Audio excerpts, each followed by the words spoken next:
कैसे हैं हमारे प्रिय मेहनती साथियों। आशा करते हैं कि आप सभी अपनी बोर्ड परीक्षा की तैयारी में लग गए होंगे।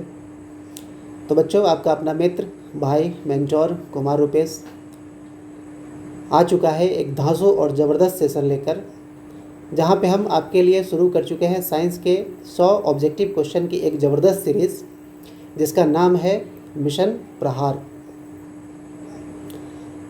जिसका जय प्रक्रम का एक सेशन पहले ही हो चुका है। और साथ ही साथ एनसीईआरटी बुक से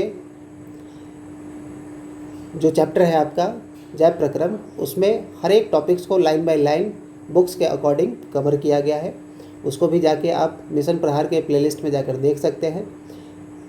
तो इस सेशन में आपके बोर्ड परीक्षा के लिए महत्वपूर्ण और बार बार पूछे जाने वाले या फिर जो प्रश्न आने की संभावना हो सकती है, वैसे ऑब्जेक्टिव क्वेश्चन को बिल्कुल एग्ज़ाम पैटर्न के अनुसार हम लोग उसकी तैयारी करेंगे। और हमारा लक्ष्य साफ है कि बोर्ड एग्ज़ाम 2027 में क्लास 10th के साइंस के ऑब्जेक्टिव में कोई भी सवाल आपको चौंकाना नहीं चाहिए और ना ही आपको एग्ज़ाम में रुलाए। तो याद रखिए, हमारे रहते आपको बोर्ड एग्ज़ाम से डरना नहीं है। हमें पता है कि इस बार पेपर में आपको ऐसा परफॉर्मेंस देना है कि पेपर को ही उड़ा देना है ना। इस बार एकदम पेपर को उड़ा देना है। तो कॉपी और पेन लेकर रेडी हो जाइए।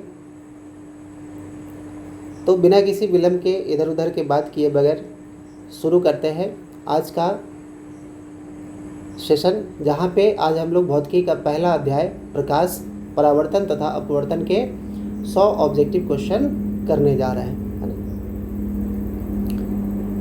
तो बढ़ते हैं अपने पहले क्वेश्चन की तरफ। यहाँ पे आपका पहला क्वेश्चन है, प्रकाश की किरणें गमन करती है। प्रकाश की किरणें कैसे गमन करती है? तो पहला ऑप्शन है आपका सीधी रेखा में, दूसरा है टेढ़ी रेखा में, तीसरा है किसी भी दिशा में, चौथा है इनमें से कोई भी नहीं। तो प्रकाश की जो किरणें है वो किरणें हमेशा सीधी रेखा में गमन करती है ना। टेढ़ी रेखा में कभी भी गमन नहीं करती है। किसी भी दिशा में गमन कर सकती है, लेकिन वो हमेशा सीधी ही गमन करेगी। ठीक है, चलिए बढ़ते हैं दूसरे प्रश्न की तरफ। दूसरा प्रश्न है आपका, प्रकाश का वेग न्यूनतम होता है। प्रकाश का वेग जो है वो किस में न्यूनतम होता है, किस माध्यम में? तो पहला ऑप्शन है आपका निर्वात, दूसरा है जल, तीसरा है वायु और चौथा है कांच। इस सेशन में आपको समय दिया जाएगा, है ना। ये सेशन बेसिकली प्रीमियर हो रहा है। तो इस लाइव सेशन में आप लोग चैट में जाके पहले जो आपको आंसर लग रहा है या फिर जिस क्वेश्चन के आंसर को आप जान रहे हैं, तो कमेंट बॉक्स में लगातार लिखते रहिएगा। ठीक है, तो चलिए तो देखते हैं कि किस माध्यम में प्रकाश का वेग जो है, निर्वात भी एक माध्यम है, जल भी एक माध्यम है, वायु भी एक माध्यम है और कांच भी एक माध्यम है। तो किस माध्यम में जो है न्यूनतम होता है ना। तो यहाँ हम बात करेंगे घनत्व का। ठीक है, घनत्व के आधार पे अगर हम देखें तो सबसे ज़्यादा जो घनत्व होता है वो किस में होता है? तो सबसे ज़्यादा घनत्व जो हम देखते हैं वो देखते हैं कांच में, है ना। तो सबसे ज़्यादा घनत्व इसमें है, तो प्रकाश का वेग सबसे ज़्यादा किस में न्यूनतम होना चाहिए, है ना। कांच में, जल में, निर्वात में या फिर वायु में। उससे कम घनत्व होता है जल में, ठीक है, उससे भी कम घनत्व होता है वायु में और सबसे कम घनत्व होता है निर्वात में। मतलब यहाँ पे किसी भी तरीके के अनुपाय ही नहीं जाते हैं, इसलिए सबसे जो प्रकाश का वेग होता है अधिकतम निर्वात में होगा, उसके बाद वायु में होगा और उससे कम जो होगा वायु में होगा, उसके बाद जल में और सबसे कम जो है कांच में होगा। तो ये इस क्वेश्चन का जो सबसे सही आंसर होगा वो होगा कांच में। अगला प्रश्न है, मोटर गाड़ी के चालक के सामने लगा रहता है। तो चलिए प्रश्न का उत्तर देने के लिए तैयार हो जाइए। पहला है समतल दर्पण, दूसरा है उत्तल दर्पण, तीसरा है अवतल दर्पण और चौथा है एक पतला लेंस। तो मोटर गाड़ी के चालक के सामने जो लगा रहता है वो दर्पण कौन सा होता है? समतल दर्पण होता है या फिर उत्तल दर्पण होता है या फिर अवतल दर्पण होता है या एक पतला लेंस होता है? तो जो समतल दर्पण होता है, समतल दर्पण में क्या है कि यहाँ पे आपको ये जो दर्पण है ये ज़्यादा बड़ा दृश्य क्षेत्र नहीं प्रदान कर पाता है, जिस कारण से हम इसका इस्तेमाल नहीं करते हैं। यानी समतल दर्पण में वस्तु जितना बड़ा होगा उसका प्रतिबिंब भी उतना ही बड़ा बनेगा, है ना। उसके समान आकार का बनता है, तो समतल दर्पण का हम लोग इस्तेमाल नहीं करते हैं। दूसरा है आपका अवतल दर्पण। तो जो अवतल दर्पण है ये पास की वस्तुओं को उल्टा दिखा देता है ना। पास की जो वस्तु होंगी उनको उल्टा दिखाएगा, है ना। तो उल्टा दिखाने के कारण क्या है कि हम इसको सही से इसका इस्तेमाल नहीं कर सकते, तो ये भी आपका प्रश्न गलत हो जाएगा, है ना। दर्पण में लेंस का इस्तेमाल नहीं होता है ना। तो जो आपका सही उत्तर होगा वो होगा उत्तल दर्पण। क्यों होगा? क्योंकि उत्तल दर्पण हमेशा सीधा छोटा प्रतिबिंब बनाता है, जिसे जो ड्राइवर है पीछे का बड़ा क्षेत्र उसको दिखाई देगा। यानी पीछे से जो ट्रैफिक आ रहा है उस ट्रैफिक में बहुत जितनी बड़ी सड़क है लगभग उतना दूरी तक वो उसको देख सकता है ना, उतना बड़ा उसका प्रतिबिंब बन सकता है, जिससे उसे सड़क पे चलने में आसानी होगी। ठीक, चलिए अगला प्रश्न है आपका, मोटर कार के हेडलाइट में किसका प्रयोग होता है? मोटर कार का जो हेडलाइट होता है उसमें किसका प्रयोग होता है? तो फटाफट इसका आंसर दीजिए। पहला है आपका समतल दर्पण, दूसरा उत्तल दर्पण, तीसरा है अवतल दर्पण और चौथा है उत्तल लेंस, है ना। तो इन चारों में किसका इस्तेमाल होता है हेडलाइट में, है ना। गाड़ी का जो हेडलाइट होता है, ठीक है, उसमें किसका इस्तेमाल किया जाता है? तो जो समतल दर्पण है, समतल दर्पण का इस्तेमाल हम क्यों नहीं कर सकते हैं? समतल दर्पण का इस्तेमाल हम इसलिए नहीं कर सकते हैं कि यह प्रकाश की किरणों को समानांतर पुंज में, मतलब जो किरणों की पुंजें होती है, किरण पुंज जो होती है वो समानांतर रहती है एक दूसरे के, ठीक है। इसलिए जो है हम इसका इस्तेमाल नहीं कर सकते हैं। तो पहला ऑप्शन आपका गलत हो गया, ठीक। दूसरा है आपका उत्तल दर्पण। तो जो उत्तल दर्पण होता है यह प्रकाश को क्या करता है? फैला देता है ना।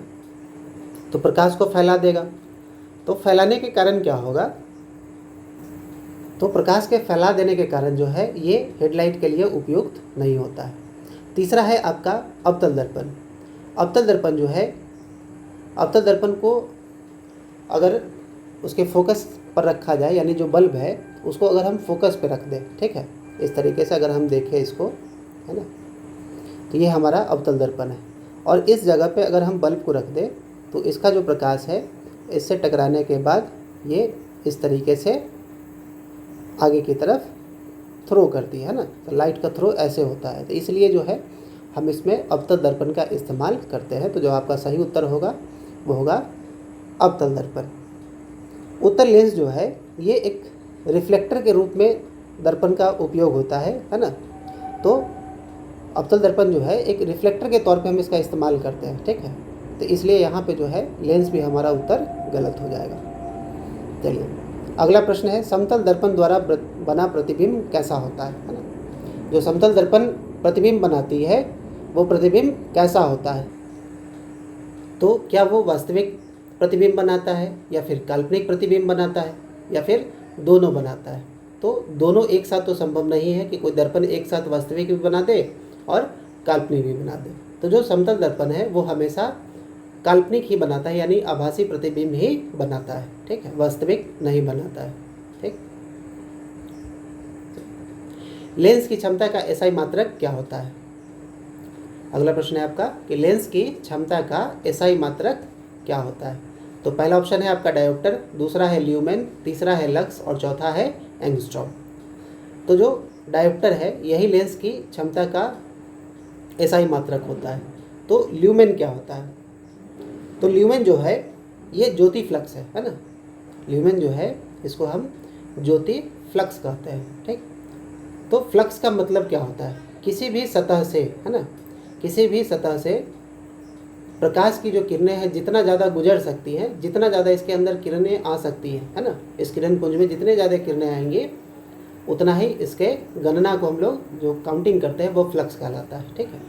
तो ज्योति फ्लक्स को हम लोग जो इसका एसआई यूनिट है उसको ल्यूमेन में। अगला है आपका लक्स। तो लक्स किसका है? तो लक्स जो है प्रदीप्ति का है। लक्स जो है वो प्रदीप्ति का एसआई मात्रक है। और जो एंगस्ट्रॉम है, तो एंगस्ट्रॉम जो है ये किसका मात्रक है? तो एंगस्ट्रॉम जो है तरंग दैर्घ्य नापने के लिए, यानी वेवलेंथ को नापने के लिए इसका इस्तेमाल किया जाता है। तो ये जो है वेवलेंथ का एसआई यूनिट है एंगस्ट्रॉम, ठीक है।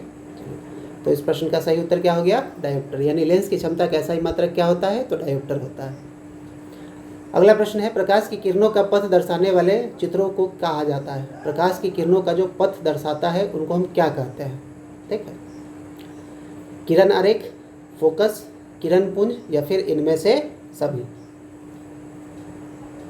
तो इसका उत्तर क्या होगा? जल्दी से आप लोग कमेंट करिए कि किरण आरेख होगा, फोकस होगा, किरण पुंज होगा या फिर इनमें से सभी होंगे।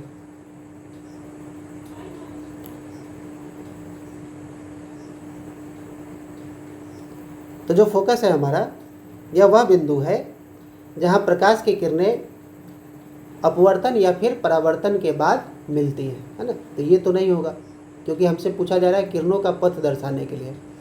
किरण पुंज क्या है? तो किरण पुंज जो है, किरण के समूहों को हम लोग क्या कहते हैं? किरण पुंज कहते हैं। तो ये भी जो है हमारा उत्तर नहीं होगा, यानी यहाँ हमसे चित्र पूछा गया है ना, चित्र, जबकि ये बताता है कि किरणों के समूह को किरण पुंज कहा जाता है। तो जो आपका सही उत्तर होगा वो होगा किरण आरेख, है ना। यानी ये जो चित्र है ये क्या है? आपके किरण आरेख का। तो ये किरण का पथ दिखाता है कि किस पथ की ओर वह गतिमान है। ठीक है, चलिए आगे बढ़ते हैं। अगला प्रश्न है आपका, 2D क्षमता वाले लेंस का फोकसांतर क्या होगा? 2D मतलब 2 डायोप्टर, है ना। अभी हमने देखा कि लेंस का जो क्षमता होता है उसको हम डायोप्टर में मापते हैं, ऐसा यूनिट उसका डायोप्टर होता है। तो 2D क्षमता वाले लेंस का फोकसांतर क्या होगा? उसको फोकस कैसे ज्ञात करेंगे? तो लेंस के का जो क्षमता होता है, पावर होता है, उसका फॉर्मूला लिखते हैं P बराबर 1/f। ठीक, तो हमको क्या ज्ञात करना है? हमको ज्ञात करना है फोकसांतर। तो इसको इस तरीके से भी लिख सकते हैं। ठीक, तो ये हो जाएगा हमारा 1/2 डायोप्टर, है ना, और इसको हम लोग लिखते हैं मीटर में। ठीक, अब इसको डिवाइड करेंगे तो 0.5 मीटर हो जाएगा, और जिसको सेंटीमीटर में बदलने के बाद हमारा हो जाएगा 50 सेंटीमीटर। तो जो सही उत्तर होगा वो होगा 50 सेंटीमीटर। अगला प्रश्न है, किसी लेंस का फोकसांतर अगर 50 सेंटीमीटर है तो उसकी क्षमता होगी, क्या क्षमता होगी, है ना। प्लस में 5 डायोप्टर, माइनस में 5 डायोप्टर, माइनस में 2 डायोप्टर या फिर प्लस में 2 डायोप्टर। तो चलिए अब आपको ये ध्यान रखना है कि जो उत्तल लेंस है, उत्तल लेंस की जो हम क्षमता देखते हैं वो हमेशा धनात्मक होती है। यानी उत्तल लेंस का जो क्षमता होगा वो हमेशा धनात्मक होगा, है ना। तो हमसे पूछा गया क्या? क्षमता। तो जो ऋणात्मक है वो पहले ही हमारा गलत हो जाएगा, है ना। अब चलिए इसको सॉल्व करते हैं। तो हमको निकालना है पावर, तो P बराबर 1/f। अब यहाँ पे वैल्यू पुट करेंगे तो वैल्यू रखेंगे तो हमारा हो जाएगा 50 सेंटीमीटर, है ना। और इसको फिर हम बदलेंगे किस में? हमको बदल देना है हमको मीटर में, है ना। तो अभी सेंटीमीटर है तो इसको हम डिवाइड करने के बाद जो है मीटर में ले आएंगे। तो मीटर में लाने के बाद जो है ये हो जाएगा हमारा 0.5, है ना। तो अभी 50 सेंटीमीटर में है ना। तो इसको बदलेंगे तो बदलने के बाद ही हमारा हो जाएगा 0.5 मीटर, और जब आप इसको डिवाइड करिएगा तो ये हो जाएगा 2। यानी उत्तल लेंस की जो यहाँ क्षमता होगी वो होगी 2 डायोप्टर। तो जो आपका सही उत्तर होगा वो होगा ऑप्शन नंबर डी। चलिए, प्रकाश की किरणों के समूह को कहते हैं प्रकाश स्रोत, किरण पुंज या फिर प्रदीप्त या फिर प्रकीर्णन। जल्दी से आंसर दीजिए। प्रकाश स्रोत जो है वह स्रोत होता है जिससे प्रकाश की किरणें उत्सर्जित होती है ना। तो ये तो हमारा आंसर नहीं होगा, हमसे पूछा गया है किरणों के समूह को क्या कहते हैं। अगला है आपका प्रदीप्त। तो प्रदीप्त क्या होता है? प्रदीप्त वे वस्तुएं होती है जो स्वयं प्रकाश को उत्सर्जित करती है, यानी जो खुद से प्रकाश का उत्सर्जन करेंगे उनको हम प्रदीप्त कहते हैं। तो इससे तो हमारा क्लियर हुआ नहीं कि किरणों के समूह को क्या कहते हैं। अगला है आपका किरण पुंज, है ना। तो किरण पुंज यानी किरणों के समूह को हम लोग क्या कहते हैं? किरण पुंज। तो जो आपका सही उत्तर होगा वो किरण पुंज। प्रकीर्णन क्या है? प्रकीर्णन जो है जिसमें प्रकाश के कण को सभी दिशा में फैलाने की जो घटना होती है इसी को हम लोग प्रकीर्णन कहते हैं, है ना। चलिए अगले प्रश्न की तरफ बढ़ते हैं। उत्तल लेंस की क्षमता होती है ऋणात्मक, धनात्मक। तभी थोड़ी देर पहले हमने देखा कि उत्तल लेंस की जो क्षमता होती है वो धनात्मक होती है। शून्य गलत होगा, ठीक। ए और बी दोनों साथ में हो नहीं सकता है ना। चलिए अगला प्रश्न है, अवतल लेंस की क्षमता होती है। तो जब उत्तल लेंस की क्षमता धनात्मक होती है तो अवतल लेंस की क्षमता क्या होगी, ऋणात्मक। ठीक, चलिए शून्य तो होगा नहीं और इनमें से कोई नहीं। अगला प्रश्न है उत्तल लेंस को हम लोग क्या कहते हैं। जो उत्तल लेंस है हमारा, इसको हम लोग क्या कहते हैं। पहला ऑप्शन है अभिसारी लेंस, दूसरा है द्वि उत्तल लेंस, तीसरा है अपसारी लेंस और चौथा है इनमें से कोई नहीं। तो अभिसारी लेंस क्या होता है, अभिसारी लेंस जो है किन को कहते हैं। तो जो अभिसारी लेंस होते हैं, मेरा गला टक रहा है बार बार, एक मिनट। चलिए तो देखते हैं अभिसारी लेंस क्या है। अभिसारी लेंस वैसे लेंस होते हैं जो इस पर पड़ने वाली जो समानांतर प्रकाश किरणें हैं वो एक बिंदु पर, है ना, एक बिंदु पर एकत्रित हो जाएंगे। ठीक है, एक बिंदु पर एकत्रित हो जाएंगे, तो ऐसे लेंस को हम लोग अभिसारी लेंस कहते हैं। ठीक, तो उत्तल लेंस कैसे काम करता है, ये भी क्या करती है, सभी प्रकाश की किरणों को एक बिंदु पर एकत्रित कर देती है। ठीक, तो जो आपका सही उत्तर हो गया वो आपका पहला हो गया। दूसरा देखते हैं द्वि उत्तल लेंस क्या होता है। यह एक प्रकार का लेंस होता है जिसका कार्यात्मक नाम जो है वो अभिसारी लेंस है, मतलब ये इसका कार्यात्मक नाम दिया गया है ना। तो ये भी आपका उत्तर नहीं है ना, पहले देख लिए कि ऑप्शन ए हमारा सही है। अपसारी लेंस क्या है, अपसारी लेंस जो है यह अवतल लेंस का नाम है। ठीक है, अवतल लेंस का दूसरा नाम, यानी अवतल लेंस को हम लोग अपसारी लेंस कहते हैं और उत्तल लेंस को अभिसारी लेंस कहते हैं। चलिए ठीक, अगला प्रश्न उसी से मिलता जुलता है। अवतल लेंस को हम लोग क्या कहते हैं, तभी हमने बताया कि अवतल लेंस को हम लोग क्या कहेंगे, अपसारी लेंस कहेंगे। तो जो इसका उत्तर होगा वो होगा ऑप्शन नंबर सी। निम्न में कौन सा पदार्थ लेंस बनाने के लिए प्रयुक्त नहीं किया जा सकता है। इनमें से कौन सा पदार्थ है जिसका उपयोग लेंस बनाने के लिए नहीं किया जा सकता है। तो लेंस जो है वो क्या होता है, लेंस जो है हमारा होता है पारदर्शी, है ना। अब इसमें से बताइए कि कौन कौन ऑप्शन में दिया गया है वो कौन कौन पारदर्शी है। तो जल हमारा वो भी पारदर्शी है, प्लास्टिक भी पारदर्शी हो सकता है, कांच तो पारदर्शी है ही, है ना। मिट्टी जो है, मिट्टी का इस्तेमाल लेंस बनाने के लिए हम लोग नहीं कर सकते, इसलिए हमारा जो उत्तर होगा वो होगा ऑप्शन नंबर डी। इस चीज़ को ध्यान में रखिएगा कि प्रश्न को बहुत अच्छे तरीके से हम लोग पढ़ें। ठीक है, तो कहीं कहीं क्या है कि नहीं लिखा रहता है और बच्चे हड़बड़ी में जो है क्वेश्चन को सही से पढ़ते नहीं है और गलत उत्तर देकर चले आते हैं। तो थोड़ा क्वेश्चन पे समय दिया करिए और क्वेश्चन को अच्छे तरीके से पढ़िए, क्योंकि जब तक आप क्वेश्चन को सही से नहीं पढ़ेंगे तो आपका सही दिया हुआ उत्तर भी क्या हो जाएगा, गलत हो जाएगा। ठीक है, तो अगर मान लीजिए आप नहीं को इग्नोर कर दिए तो फिर तो हो गया, है ना। अब सीधे कांच लगा के चले आइएगा या फिर जल लगा के चले आइएगा, है ना। तो इन सब चीज़ों का थोड़ा ध्यान रखना है क्वेश्चन को बनाते समय। चलिए आगे बढ़ते हैं। किस दर्पण में हमेशा वस्तु से छोटा प्रतिबिंब होता है।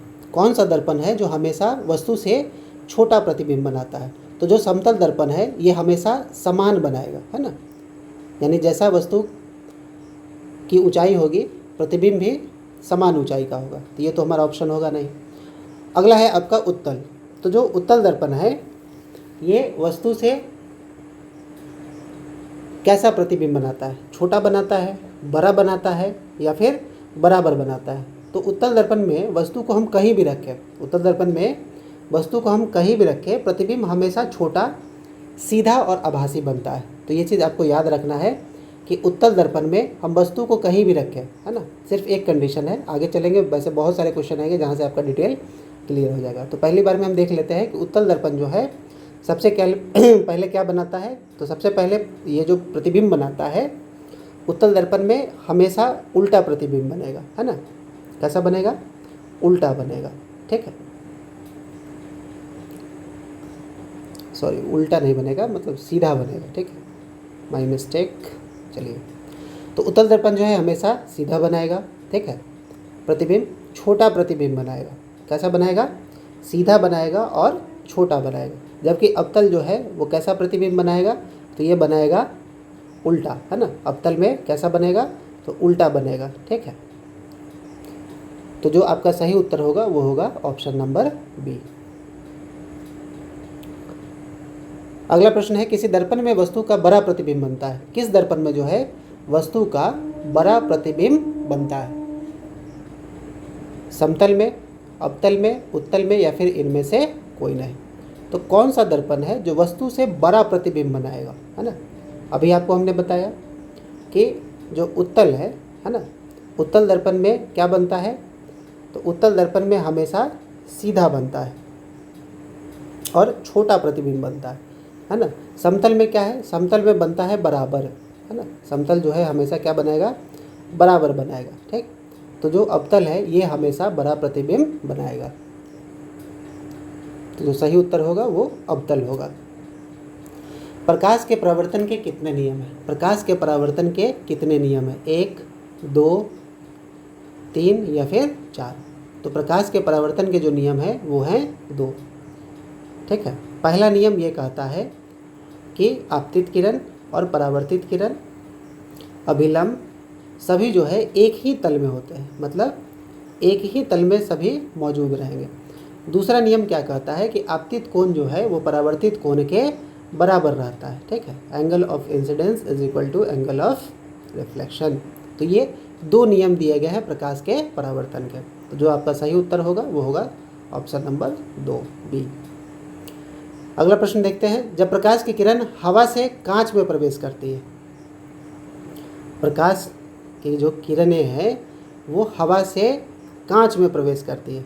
अब आपको यहाँ ध्यान देना है कि ये जो क्वेश्चन है आपका परावर्तन का है, और परावर्तन में हमको ध्यान रखना होता है, अपवर्तन का है, और परावर्तन में हमको ध्यान देना होता है सतह का, है ना, किस तल में जो है परावर्तन हो रहा है। लेकिन अपवर्तन में हमको माध्यम का ध्यान रखना है। तो माध्यम कैसा हो सकता है? तो माध्यम एक होगा हमारे लिए निर्वात, ठीक है, दूसरा होगा विरल और तीसरा होगा सघन, है ना। हमेशा इस चीज़ को याद रखना है। 3 तरीके के माध्यम होते हैं। अधिकतर क्वेश्चन हम विरल और सघन में देखेंगे। तो यहाँ जो हवा है ये क्या है, विरल है, और कांच क्या है, सघन है ना। तो हवा जो है वो कौन सा माध्यम है, तो विरल माध्यम है, और कांच जो है वो सघन माध्यम है। अब इसमें जब आप अपवर्तन के नियम को जब आप पढ़िएगा तो वहाँ पे हम इस तरीके से देखते हैं कि ये वो सतह है जहाँ से माध्यम बदलता है। तो हवा से कांच की तरफ जा रही है, यानी विरल से सघन की तरफ जा रही है ना। एक बार थोड़ा आपके लिए क्लियर कर देता हूँ, है ना। तो ये जो है ये हमारा अभिलंब है ना, इसको हम अभिलंब मान लेते हैं। और ये हो गया हमारा आपतित किरण, ठीक। जब हम विरल से सघन में जाते हैं तो जो अपवर्तित किरण है ये हमेशा अभिलंब की तरफ झुक जाती है ना, अभिलंब की तरफ झुक जाएगी, है ना, अभिलंब की तरफ झुकेंगे या फिर अभिलंब की तरफ भागेंगे। तो जब हम विरल से सघन में जाते हैं तो ये अभिलंब के तरफ भागती है। तो इसका मतलब है कि जब प्रकाश की किरण हवा से कांच में प्रवेश करती है तो अभिलंब के निकट मुड़ती है। अभिलंब से दूर कब होगा? जब हम सघन से विरल में जाएंगे तब जो है प्रकाश की किरणें अभिलंब से दूर होंगी अपवर्तन के बाद। अभिलंब के समानांतर कब हो सकता है? जब सतह पर समानांतर किरणें पड़ेंगी, है ना, सीधी 90 डिग्री का कोण बना के, तब हम कहेंगे अभिलंब के समानांतर, ठीक। चलिए आगे देखते हैं। फोटोग्राफिक कैमरा का अभिदृश्यक होता है। फोटोग्राफिक कैमरा का अभिदृश्यक कौन होता है? उत्तल लेंस होता है, अवतल लेंस होता है, या फिर उत्तल दर्पण होता है, या फिर अवतल दर्पण होता है। तो कैमरा में जो अभिदृश्यक लगा होता है उसका मतलब होता है कि उससे होकर प्रकाश की किरणें जानी चाहिए, तभी उसका प्रतिबिंब बन सकता है, ठीक है। और जो दर्पण है ये अपने सतह से होकर प्रकाश को दूसरे तरफ नहीं जाने देती है। तो आपका ऑप्शन पहले ही गलत हो गया, है ना। तो दर्पण का तो इस्तेमाल हम फोटोग्राफी कैमरा में नहीं कर सकते हैं। अब बचा आपका उत्तल लेंस और अवतल लेंस। अब देखिए, जब आप फोटोग्राफी कैमरा को देखते हैं तो बहुत बड़े वस्तु का बहुत छोटा सा इमेज बन के आता है ना। तो इसे याद करिए कि छोटा इमेज किस में बनता है? उत्तल लेंस में बनता है या फिर अवतल लेंस में बनता है? कौन सा लेंस जो है वो छोटा इमेज बनाएगा? तो जो उत्तल लेंस है ये छोटा प्रतिबिंब बनाता है ना। यानी कैमरे में जो इमेज बनता है वो वास्तविक बनता है। क्यों? क्योंकि हम पहले पढ़ चुके हैं कि जो वास्तविक प्रतिबिंब बनता है उसको पर्दे पे उतारा जा सकता है, काल्पनिक को नहीं उतारा जा सकता है। तो उत्तल लेंस जो है वो कैसा प्रतिबिंब बनाता है, तो वास्तविक प्रतिबिंब बनाता है ना, और छोटा बनाता है, इसलिए जो है हम इसमें उत्तल लेंस का इस्तेमाल करते हैं, अवतल लेंस का नहीं। अगला प्रश्न है साइड मिरर के रूप में प्रयुक्त होता है। गाड़ी में जो आपका साइड मिरर लगा होता है उसमें कौन प्रयुक्त होता है? अवतल दर्पण, उत्तल दर्पण, उत्तल लेंस गलत लिखा गया है, और चौथा है आपका प्रिज्म। तो इनमें से किसका उपयोग होता है आपके बाइक में, कार में साइड मिरर के रूप में, है ना, यानी आपके गाड़ी के बगल में जो शीशा लगा होता है जिसमें आप पीछे की तरफ देखते हैं उसमें क्या प्रयुक्त होता है? तो पहला है आपका अवतल दर्पण। तो अवतल दर्पण क्या है कि उल्टा और बहुत बड़ा प्रतिबिंब बनाता है ना। तो आप जो गाड़ी का शीशा देखते हैं वो बहुत छोटा होता है, और उस छोटे दर्पण में अगर बहुत बड़ा प्रतिबिंब बनेगा तो पीछे का जो ट्रैफिक है वो हमको अच्छे तरीके से नहीं दिखाई दे सकता है ना। तो अवतल दर्पण तो नहीं हो सकता है। ठीक। उत्तल दर्पण, तो जो आपका उत्तल दर्पण होता है यह हमेशा सीधा और छोटा प्रतिबिंब बनाता है।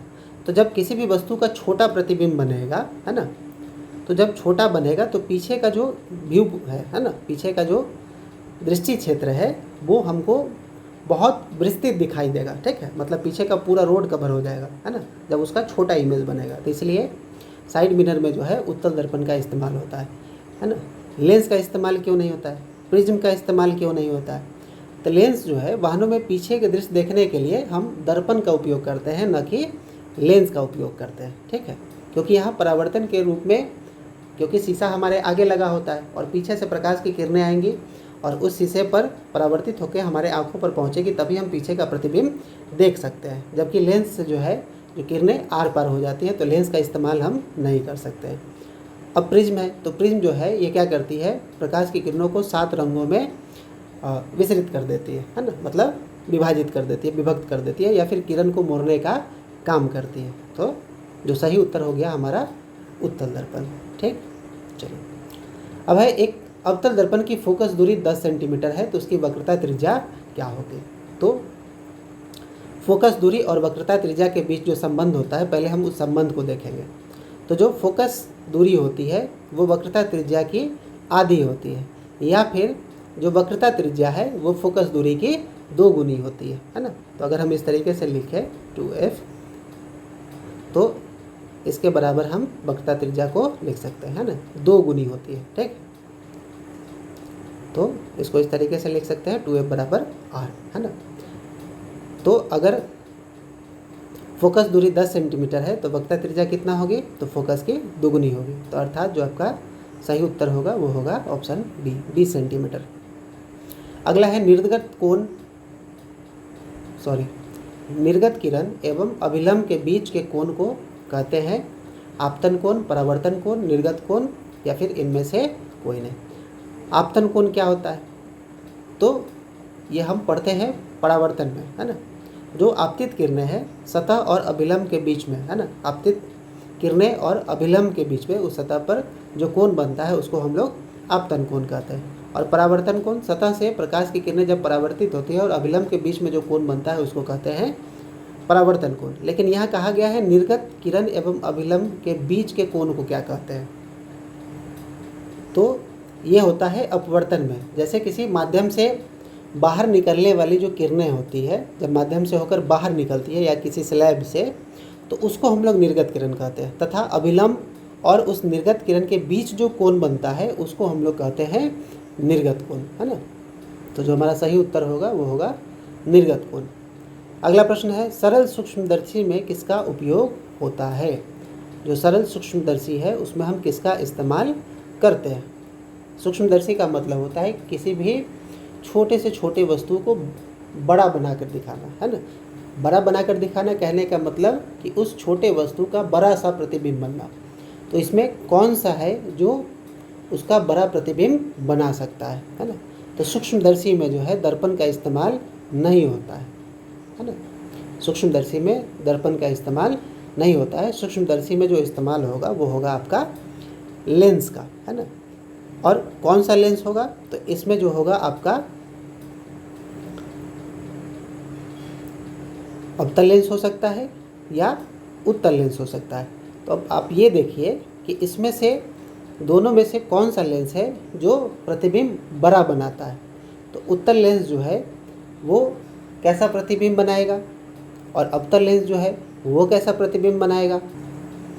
तो जो अवतल लेंस है ये वस्तु को छोटा करके दिखाता है ना। अवतल लेंस का हम इस्तेमाल करते हैं ताकि ये वस्तु को छोटा करके दिखा सके, जबकि उत्तल लेंस जो है ये वस्तु को बड़ा करके दिखाती है।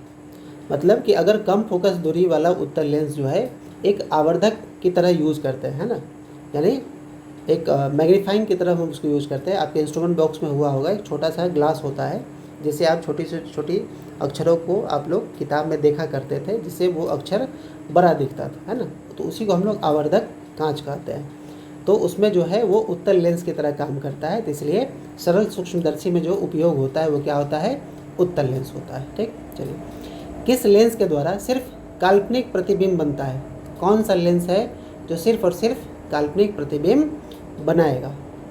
उत्तल जो है यह वास्तविक और काल्पनिक दोनों बनाता है। ये जो है वास्तविक और काल्पनिक दोनों बनाता है, और यहाँ आपसे पूछा गया है सिर्फ काल्पनिक, तो उत्तल आपका नहीं हो सकता है।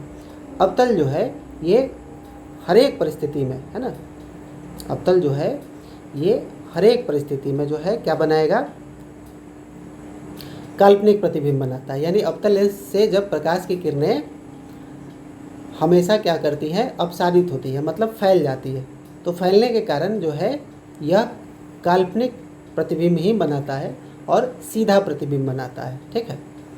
बाईफोकल क्या होता है, तो बाईफोकल जो है इसका उपयोग किया जाता है जरा दूरदर्शिता के निवारण के लिए, है ना।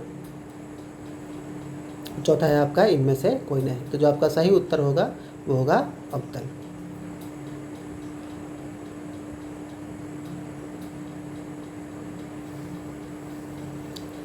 चलिए, परावर्तन के नियम से निर्धारित होता है। परावर्तन के नियम से क्या निर्धारित होता है, आपतन कोण बराबर परावर्तन कोण। तो जो आपका सही उत्तर होगा होगा आपतन कोण बराबर परावर्तन कोण। दूसरा नियम यही है परावर्तन के नियम का, है ना। यहाँ दिया गया परावर्तन कोण बराबर अपवर्तन कोण, तो ये जो है ये किससे संबंधित है, तो परावर्तन कोण और अपवर्तन कोण जो है ये अपवर्तन में हम देखते हैं, है ना, और इसी में जो है इसी को स्नेल का नियम में जाना जाता है, मतलब इसमें स्नेल का नियम लागू होता है। ठीक। आपतन कोण बराबर निर्गत कोण, यह मान लीजिए कि कोई कांच की सिल्ली ले ले, है ना, या कोई कांच का स्लैब है, उसे जब अपवर्तन की स्थिति होती है ना, तब ये नियम हम देखते हैं, है ना। परावर्तन के नियम में यह लागू नहीं होता है। ठीक, तो जो आपका सही उत्तर है वो है आपका ऑप्शन नंबर ए। चलिए, अगला प्रश्न है काल्पनिक प्रतिबिंब होता है। अब इसमें आपको कॉम्बिनेशन याद रखना है। ठीक है, यही आपको याद हो जाएगा कि आपको कॉम्बिनेशन याद रखना है कि क्रम कैसे बनेगा, संबंध दोनों में कैसे स्थापित होता है ना। काल्पनिक वस्तुएं जो है वो हमेशा सीधी बनेंगी, है ना। काल्पनिक प्रतिबिंब जो है वो हमेशा सीधा बनेगा, जबकि वास्तविक प्रतिबिंब जो है हमेशा उल्टा बनेगा। तो इस चीज़ को हमेशा याद रखिएगा। ठीक है, तो काल्पनिक प्रतिबिंब हमेशा सीधा होता है, न कि उल्टा होता है, और वास्तविक प्रतिबिंब जो है वो हमेशा उल्टा होता है, और एक परिस्थिति में दोनों संभव नहीं है, तो इसलिए जो है आपका सही उत्तर होगा ऑप्शन नंबर ए। अगला है लेंस में मुख्य फोकस की संख्या कितनी होती है। लेंस में मुख्य फोकस की संख्या कितनी होती है, तो लेंस में जो है मुख्य फोकस की संख्या 2 होती है। एक किस में होती है, तो दर्पण में, 3 किसी में नहीं होता है। तो जो आपका सही उत्तर होगा वो होगा ऑप्शन नंबर ए। चलिए, अगला है सर्च लाइट। सर्च लाइट किसको कहते हैं, सर्च लाइट क्या होता है ना। आप में से बहुतों ने देखा होगा, या फिर आप कोई मूवी वगैरह देखते हैं जिसमें आपको सेना से जुड़ा हुआ तस्वीर दिखाया जाता है या फिर सीन दिखाया जाता है, तो उसमें आप देखते होंगे कि उस सेना के छावनी में कुछ टावर लगे होते हैं। उस टावर पे जो है बैठा हुआ सैनिक जो है एक प्रकाश उत्सर्जित करने वाला एक बड़ा सा टॉर्च लेकर चारों तरफ निगरानी करता है। इसी को हम लोग कहते हैं सर्च लाइट।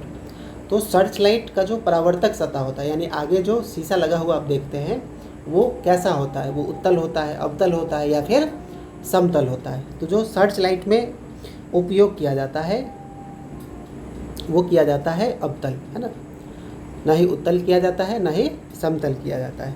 क्यों किया जाता है? जैसे हमने गाड़ी के हेडलाइन में पढ़ा था, ठीक वैसे ही यहाँ पे अवतल का इस्तेमाल किया जाता है। ठीक है, चलिए अगला है दाढ़ी बनाने में कौन सा दर्पण उपयुक्त है?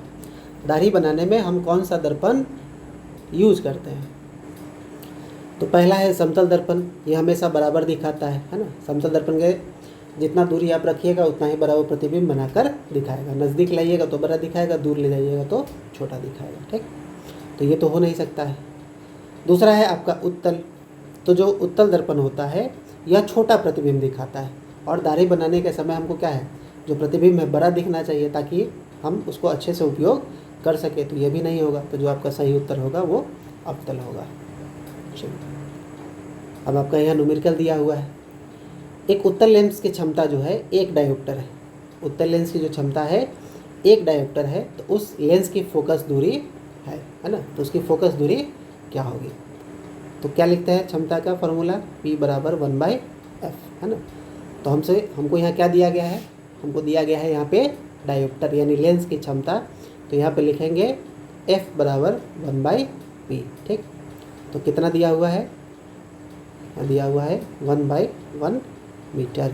ठीक है, तो ये हो जाएगा मेरा 1 मीटर, और इसको सेंटीमीटर में बदलेंगे तो हो जाएगा 100 सेंटीमीटर। लेकिन यहाँ पे जब आप ऑप्शन देख रहे हैं तो एक तरफ नेगेटिव है और एक तरफ पॉजिटिव है। तो याद करिए मैंने क्या बताया था कि उत्तल लेंस की जो क्षमता होती है वो हमेशा धनात्मक होती है। उत्तल लेंस की जो क्षमता होती है वो हमेशा धनात्मक होती है, इसलिए जो हमारा होगा ऑप्शन नंबर सी 100 सेंटीमीटर, है ना। चलिए अगला है किसी गोलीय दर्पण तथा किसी पतले गोलीय लेंस दोनों की फोकस दूरियां कितनी दी गई है? माइनस में 15 सेंटीमीटर, है ना। -15 सेंटीमीटर दिया गया है। तो दर्पण तथा लेंस संभवतः क्या हो सकता है ना। तो एक गोलीय दर्पण लिया गया है ना, और एक पतला गोलीय लेंस लिया गया है, और दोनों का फोकस दूरी दिया गया है -15 सेंटीमीटर। तो अब आपको ये बताना है कि जो दर्पण है ये कौन सा हो सकता है, और लेंस जो है वो संभवतः क्या हो सकता है। ठीक है, तो अब आपको याद रखना है परिपाटी का नियम, है ना। चलिए तो पहला ऑप्शन है आपका दोनों अवतल। तो परिपाटी के नियम के अनुसार जो अवतल दर्पण होता है और अवतल लेंस होता है, दोनों का जो हम फोकस दूरी लेते हैं वो हमेशा ऋणात्मक लेते हैं, है ना। तो यहाँ दिया गया है दोनों अवतल, और परिपाटी के नियम के अनुसार या फिर वो अवतल दर्पण रहे या फिर अवतल लेंस रहे, दोनों में जो हम फोकस की दूरी लेते हैं वो ऋणात्मक लेते हैं। तो इसलिए जो आपका सही उत्तर होगा ऑप्शन नंबर ए, दोनों उत्तल, है ना। दोनों उत्तल संभव नहीं है। क्यों संभव नहीं है? तो उत्तल दर्पण और उत्तल लेंस की जो फोकस दूरी होती है वो होती है धनात्मक, है ना। इसको याद रखिएगा। परिपाटी के नियम के अनुसार अगर दर्पण उत्तल रहे या फिर लेंस उत्तल रहे, दोनों ही परिस्थिति में जो फोकस दूरी होगी वो हमेशा धनात्मक होगी। ठीक, तीसरा है आपका दर्पण अवतल रहे तथा लेंस उत्तल रहे, है ना। तो संभव है नहीं। क्यों? क्योंकि अगर वो अवतल है तो इसका फोकस दूरी ऋणात्मक रहेगा, और लेंस अगर उत्तल है तो इसका फोकस दूरी धनात्मक होगा। और जबकि यहाँ बताया गया है कि दोनों में क्या है, दोनों में ऋणात्मक है ना, दोनों जो है ऋणात्मक।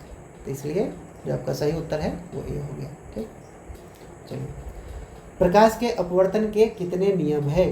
प्रकाश के अपवर्तन के 2 नियम है ना। आपको याद रखिएगा, प्रकाश के परावर्तन के भी 2 नियम और प्रकाश के अपवर्तन के भी 2 नियम। प्रकाश के अपवर्तन का नियम क्या है?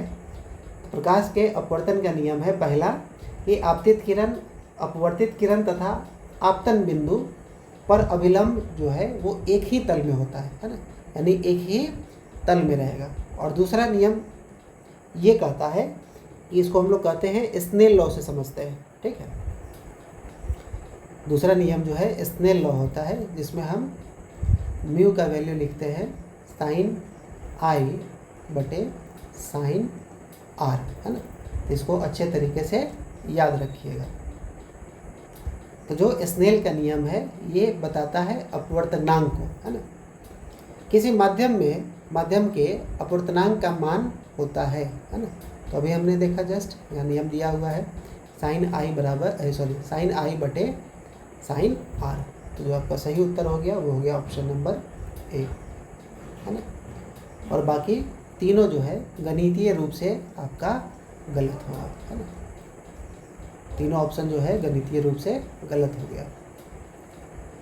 चलिए अगला प्रश्न है, एक उत्तल लेंस होता है, क्या होता है? सभी जगह समान मोटाई का, बीच की अपेक्षा किनारों पर मोटा होता है, किनारों की अपेक्षा बीच में मोटा होता है, या इनमें से कोई नहीं।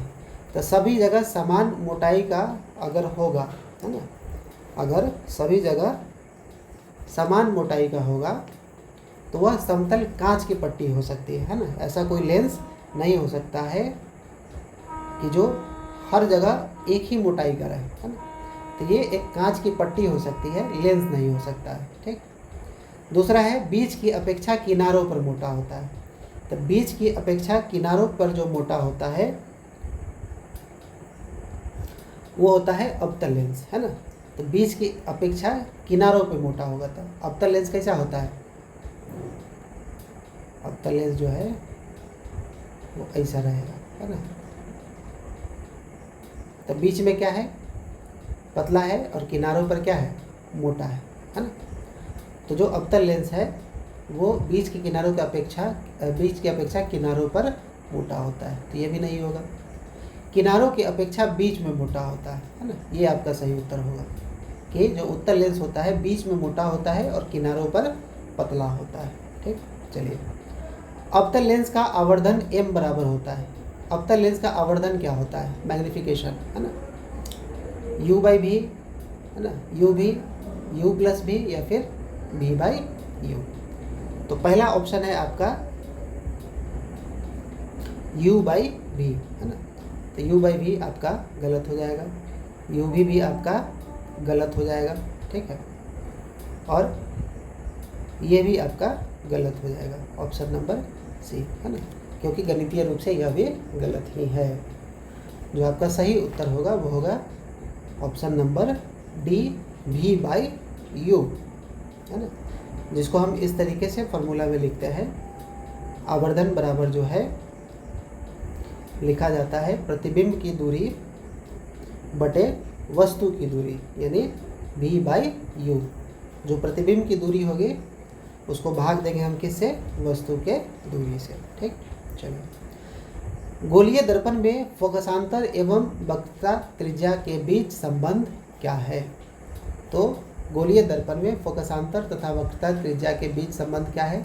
तो हमने बताया था कि वक्रता त्रिज्या जो है फोकस की दोगुनी होती है, फोकसांतर की दोगुनी होगी, या फिर फोकसांतर जो है वक्रता त्रिज्या के आधी होगी। तो चलिए, यहाँ जो है आपका वक्रता त्रिज्या दिया गया है जो कि फोकस के 2 गुनी है। तो जो आपका सही उत्तर हो जाएगा वो ऑप्शन नंबर ए।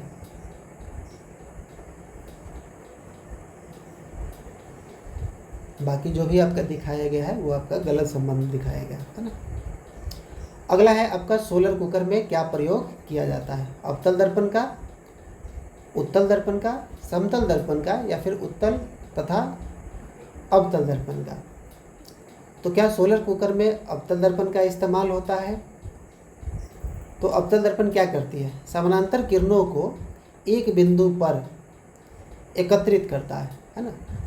तो जब बहुत सारी किरणें एक बिंदु पर एकत्रित हो जाएगी, अर्थात वहाँ पे अत्यधिक क्या रहेगी? ऊष्मा रहेगी। और सोलर कुकर का इस्तेमाल ऊष्मा के लिए ही किया जाता है ताकि उसमें हम भोजन पका सकें। तो जो सही उत्तर होना चाहिए वो आपका ऑप्शन नंबर ए। अगला ऑप्शन देखते हैं उत्तल दर्पण का। उत्तल दर्पण का इस्तेमाल क्यों नहीं होता है? क्योंकि यह प्रकाश को क्या करता है? बिखेर देता है, ठीक। समतल दर्पण का तो हमने बताया था कि समतल दर्पण क्या करती है? समतल दर्पण में जो प्रकाश की किरण पुंज है वो समानांतर ही रहती है ना। तो इसका उपयोग नहीं हो सकता। लेकिन हाँ, एक जगह होता है, जैसे धूप में जो कुकर बॉक्स होता है उसके अंदर परावर्तित करने के लिए उस पर एक ढक्कन लगा होता है, ठीक है, वो समतल दर्पण का होता है। लेकिन यहाँ मुख्य रूप से बताया गया है किसका, ठीक है। तो अगर समतल दर्पण होता और अवतल दर्पण होता तो हम उस ऑप्शन को देखते, लेकिन यहाँ पे अवतल दर्पण है इसलिए हम इसका इस्तेमाल करेंगे, ठीक। चलिए, अगला प्रश्न है उत्तल लेंस में बना प्रतिबिंब होता है। उत्तल लेंस में कैसा प्रतिबिंब बनता है ना। तो बराबर और सीधा किस में बनेगा? समतल दर्पण में, है ना। तो ये तो संभव है नहीं। उत्तल दर्पण जो है हमेशा वास्तविक बनाती है ना, और उल्टा बनाती है। इसको हम लोग पहले देख चुके हैं। वास्तविक और सीधा ये कॉम्बिनेशन ही गलत है ना। जब भी वास्तविक प्रतिबिंब बनेगा तो हमेशा उल्टा बनेगा, और जब भी आभासी बनेगा तो हमेशा सीधा बनेगा। ठीक, तो जो आपका सही उत्तर होगा वो होगा ऑप्शन नंबर बी।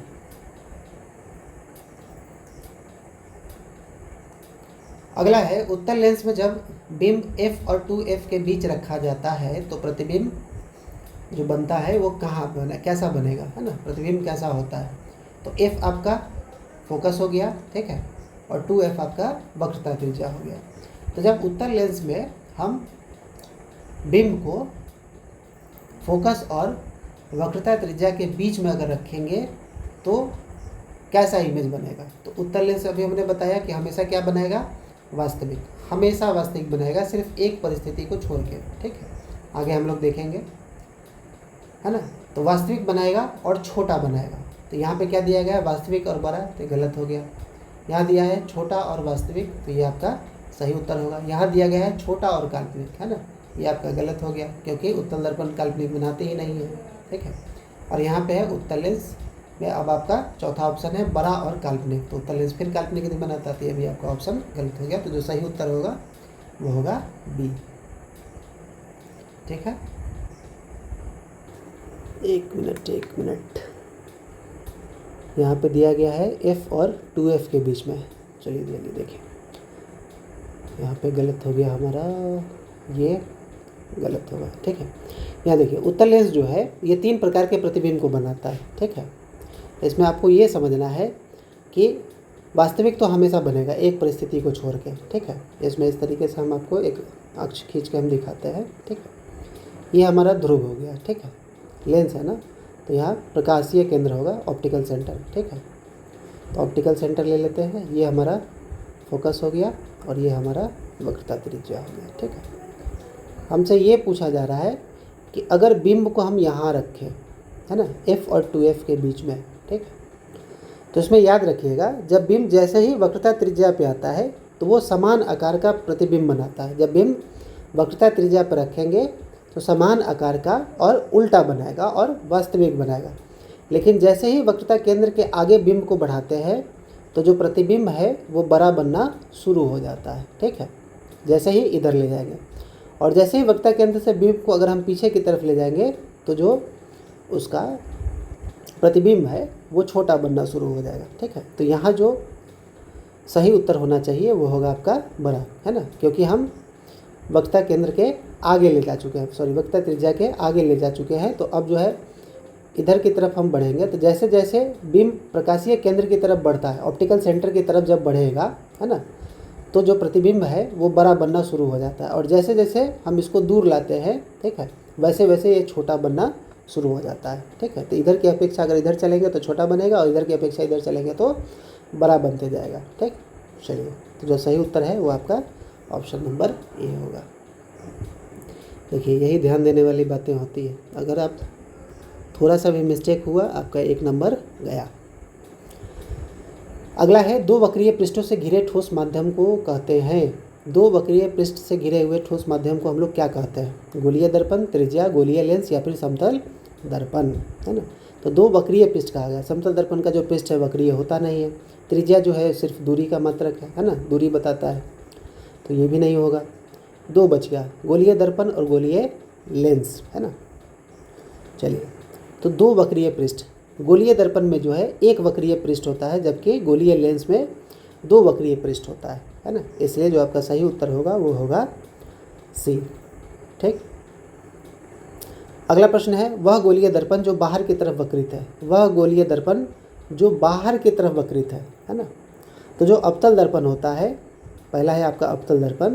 तो अवतल दर्पण कैसा होता है? ये अंदर की तरफ धंसा होता है ना, सॉरी, इसको इस तरीके से बनाया जाए, है ना, ये अंदर की तरफ धंसा है ना, और जो कलई होता है इसके ऊपर से होता है, बाहरी भाग में होता है, तो इसको कहते हैं अवतल दर्पण, है ना।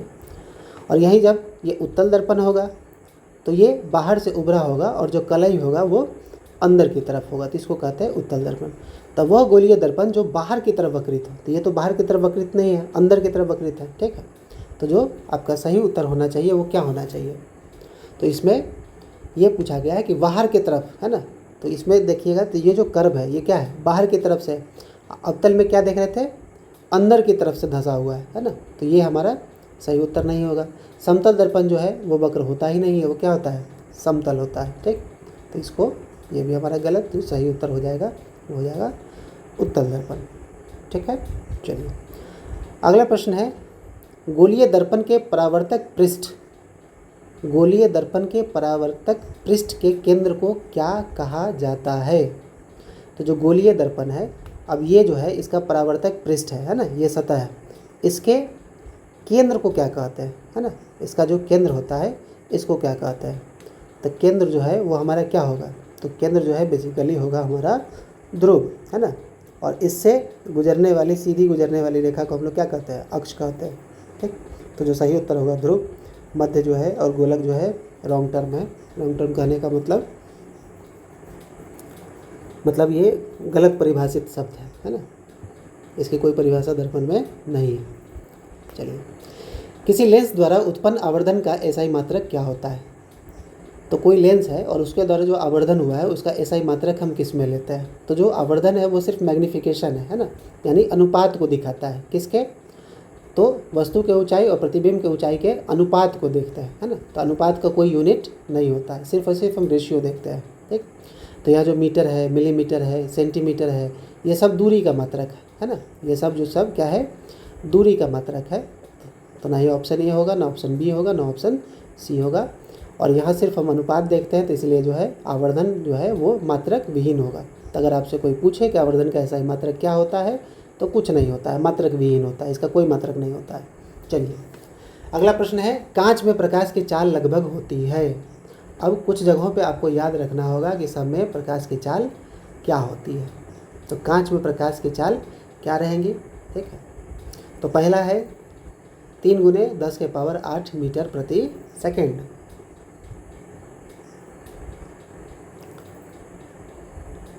तो यह जो है ये किस में है, ये दिया गया है आपके निर्वात में, ठीक। यह जो चाल है ये निर्वात में होती है। फिर आपका अगला है 2 × 10⁸ मीटर प्रति सेकेंड। ये किस में होता है, तो ये होता है आपका कांच का, ठीक है। तीसरा दिया गया है 2.25 × 10⁸ मीटर प्रति सेकेंड, है ना। तो ये किसका चाल हो सकता है ना। तो ये जो चाल दिया गया है, ये चाल दिया गया है जल का, ठीक। और ये जो है आपका गलत चाल है, ये किसी का नहीं होता है। चलिए अगला है, निर्वात में प्रकाश की चाल क्या होगी। निर्वात में जो प्रकाश की चाल होगी वो 3 × 10⁸ मीटर प्रति सेकेंड। दूसरा है 3 × 10⁻10 सेंटीमीटर प्रति सेकेंड। चलिए देखिए, यही जो है आप लोगों को लगता है कि हम क्वेश्चन सही बनाकर चले आए, है ना। अब कोई बच्चा देखेगा और कहेगा कि निर्वात में प्रकाश की चाल होती है 3 × 10⁸ मीटर प्रति सेकेंड, ठीक है। अब मार देगा, कहेगा कि हाँ 1 नंबर मेरा पक्का हो गया। लेकिन अगर आप यूनिट के रूप में अगर आप देखिएगा तो ये क्वेश्चन आपका गलत हो जाएगा, ठीक है। मीटर प्रति सेकेंड में फिर आपको सेंटीमीटर प्रति सेकेंड में बदलना है ना। तो 1 मीटर में कितना होता है, 100 सेंटीमीटर। तो 100 बढ़ा तो पावर कितना बढ़ जाएगा, 2 और बढ़ गया, तो 2 और बढ़ के कितना हो गया, 10 हो गया, ठीक है। किलोमीटर में देखिएगा तो किलोमीटर में कितना जीरो होता है, अगर किलोमीटर को मीटर में बदलेंगे तो 3 जीरो होगा, है ना।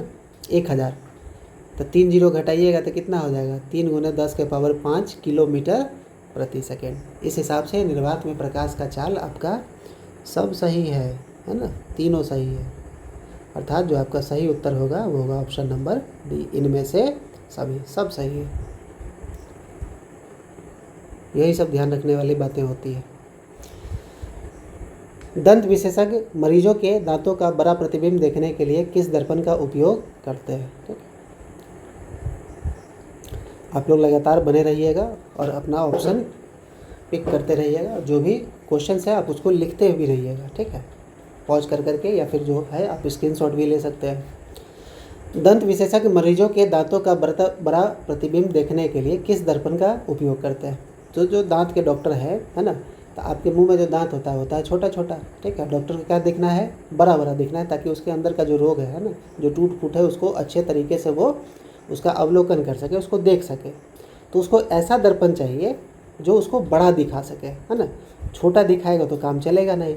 तो समतल दर्पण तो है ही, हमेशा बराबर दिखाता है, तो इसका तो इस्तेमाल हम कर नहीं सकते हैं। अवतल दर्पण जो है पास रखने पर दांतों को सीधा और बड़ा दिखाता है, यानी आवर्धित दिखाता है, मैग्नीफाइंग करके दिखाता है, ठीक है। तो इसमें जो है हम अवतल दर्पण का इस्तेमाल करेंगे, ठीक। उत्तल दर्पण जो है यह हमेशा छोटा प्रतिबिंब बनाता है ना। कैसा बनाएगा? छोटा बनाएगा। तो इसका तो इस्तेमाल करना नहीं है, क्यों? क्योंकि हमको छोटे को बड़ा दिखाना है, बड़े को छोटा नहीं दिखाना है, ठीक। तो जो सही उत्तर है वो आपका ऑप्शन नंबर बी। पतले लेंस की आवर्धन क्षमता होती है। लेंस अगर पतला होगा तो उसकी आवर्धन क्षमता कम होगी, है ना, अधिक नहीं होगा, संतुलित भी नहीं होगा, सभी तो कर होगा ही नहीं। मोटे लेंस की आवर्धन क्षमता अधिक होती है। अगर लेंस मोटा है तो उसका मैग्नीफिकेशन ज़्यादा होगा, लेंस पतला है तो उसका मैग्नीफिकेशन कम होगा, यानी आवर्धन क्षमता कम जाएगी, ठीक। तो इस चीज़ को याद रखिएगा। लेंस की मोटाई बढ़ेगी तो उसकी आवर्धन क्षमता बढ़ेगी। अवतल दर्पण के ध्रुव और मुख्य फोकस के बीच रखे बिंब का प्रतिबिंब प्रकृति होती है। चलिए, अवतल दर्पण है ना, चलिए, तो इसका प्रतिबिंब की प्रकृति कैसी होगी? तो पहला है आपका वास्तविक और उल्टा। तो अगर अवतल दर्पण में फोकस से बाहर रखी हुई वस्तुओं के लिए हमेशा क्या बनता है? वास्तविक एवं उल्टा बनता है। वहीं अगर आभासी और सीधा होगा तो जो है बिंब की प्रकृति क्या होगी, मतलब कहाँ पे रखा होगा, उसका प्रतिबिंब कैसा होगा, ये पूछा जा रहा है। तो आभासी और सीधा कब होगा? जब वस्तु P और F के बीच होती है ना, यानी पोल और फोकस के बीच में, यानी ध्रुव और फोकस के बीच में होती है। तो किरणें दर्पण के पीछे मिलती है ना, दूसरे तरफ जाके मिलती है ना, इस साइड। लेकिन ऐसा प्रतीत होता है कि मिलती हुई प्रतीत होती है, ठीक है, उसके पीछे मिलती हुई प्रतीत होती है, जिसे आभासी सीधा और बड़ा प्रतिबिंब बनता है ना। तो जो सही उत्तर होगा वो क्या होगा? आभासी एवं सीधा होगा, है ना। क्या कहा है कि ध्रुव और मुख्य फोकस के बीच रखेंगे तो क्या होगा? अगला है बनावटी एवं उल्टा, है ना, और इनमें से कोई नहीं, सब क्या है आपका गलत आंसर है, ठीक। जो सही आंसर है वो ऑप्शन नंबर बी। उत्तल लेंस का प्रकाशिक केंद्र और मुख्य फोकस के बीच रखे बिंब का प्रतिबिंब होता है। आभासी एवं सीधा, वास्तविक एवं उल्टा, आभासी एवं उल्टा, वास्तविक एवं सीधा। अब आपको क्या देखना है कि यहाँ पूछा गया है बिंब, तो सबसे पहले हमको ये ध्यान रखना है कि अगर प्रतिबिंब का परिस्थिति पूछता है, स्थिति पूछता है, तो सबसे पहले हमको ये देखना है कि बिंब कहाँ रखा हुआ है ना, यानी जो वस्तु है वो कहाँ है। तो वस्तु जो है वो प्रकाशिक केंद्र यानी ऑप्टिकल सेंटर और फोकस के बीच में रखा गया है ना। तो उत्तल लेंस में क्या है, एकमात्र ऐसी परिस्थिति बनती है जहाँ पे जो है ये क्या बनाएगा, ये आभासी बनाएगा, है ना। तो अगर इस परिस्थिति में सिर्फ और सिर्फ एक बार, है ना, विशेष केस में प्रतिबिंब उसी तरफ जो है वस्तु से बड़ा और सीधा और आभासी बनाता है ना, सीधा और आभासी बनाता है सिर्फ विशेष परिस्थिति में, जब हम बिंब को प्रकाशिक केंद्र और मुख्य फोकस के बीच में रखेंगे तब। लेकिन जैसे ही फोकस से इधर ले आएंगे, ठीक है, तो वो हमेशा क्या बनेगा, हमेशा वास्तविक बनेगा, ठीक है, और उल्टा बनेगा। चलिए, तो वास्तविक उल्टा कब बनेगा? जब मुख्य फोकस से परे रखेंगे, उसके पीछे रखेंगे तब, है ना। उसके आगे ले जाएंगे तो क्या हो जाएगा, फोकस तक रहेगा, फोकस से इधर रहेगा तो वास्तविक और उल्टा बनेगा। लेकिन जैसे ही फोकस से आगे ले जाएंगे यानी प्रकाशिक केंद्र की तरफ, तो वो आभासी एवं सीधा बनेगा, ठीक है। आभासी एवं उल्टा नहीं हो सकता है, क्योंकि आभासी प्रतिबिंब हमेशा सीधा बनता है और वास्तविक प्रतिबिंब हमेशा उल्टा बनता है। तो ये जो संयोजन है, जो कॉम्बिनेशन है, पहले ही गलत है, ठीक।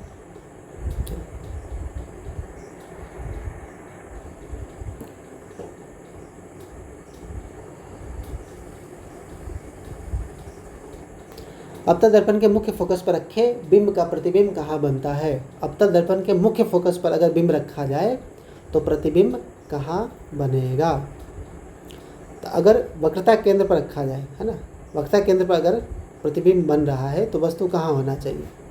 तो वस्तु जो है वक्रता केंद्र पर होना चाहिए, है ना। हमने पढ़ा है कि वक्रता केंद्र पर रहेगा तो वक्रता केंद्र पर होने के बाद जो है बराबर ही बनेगा।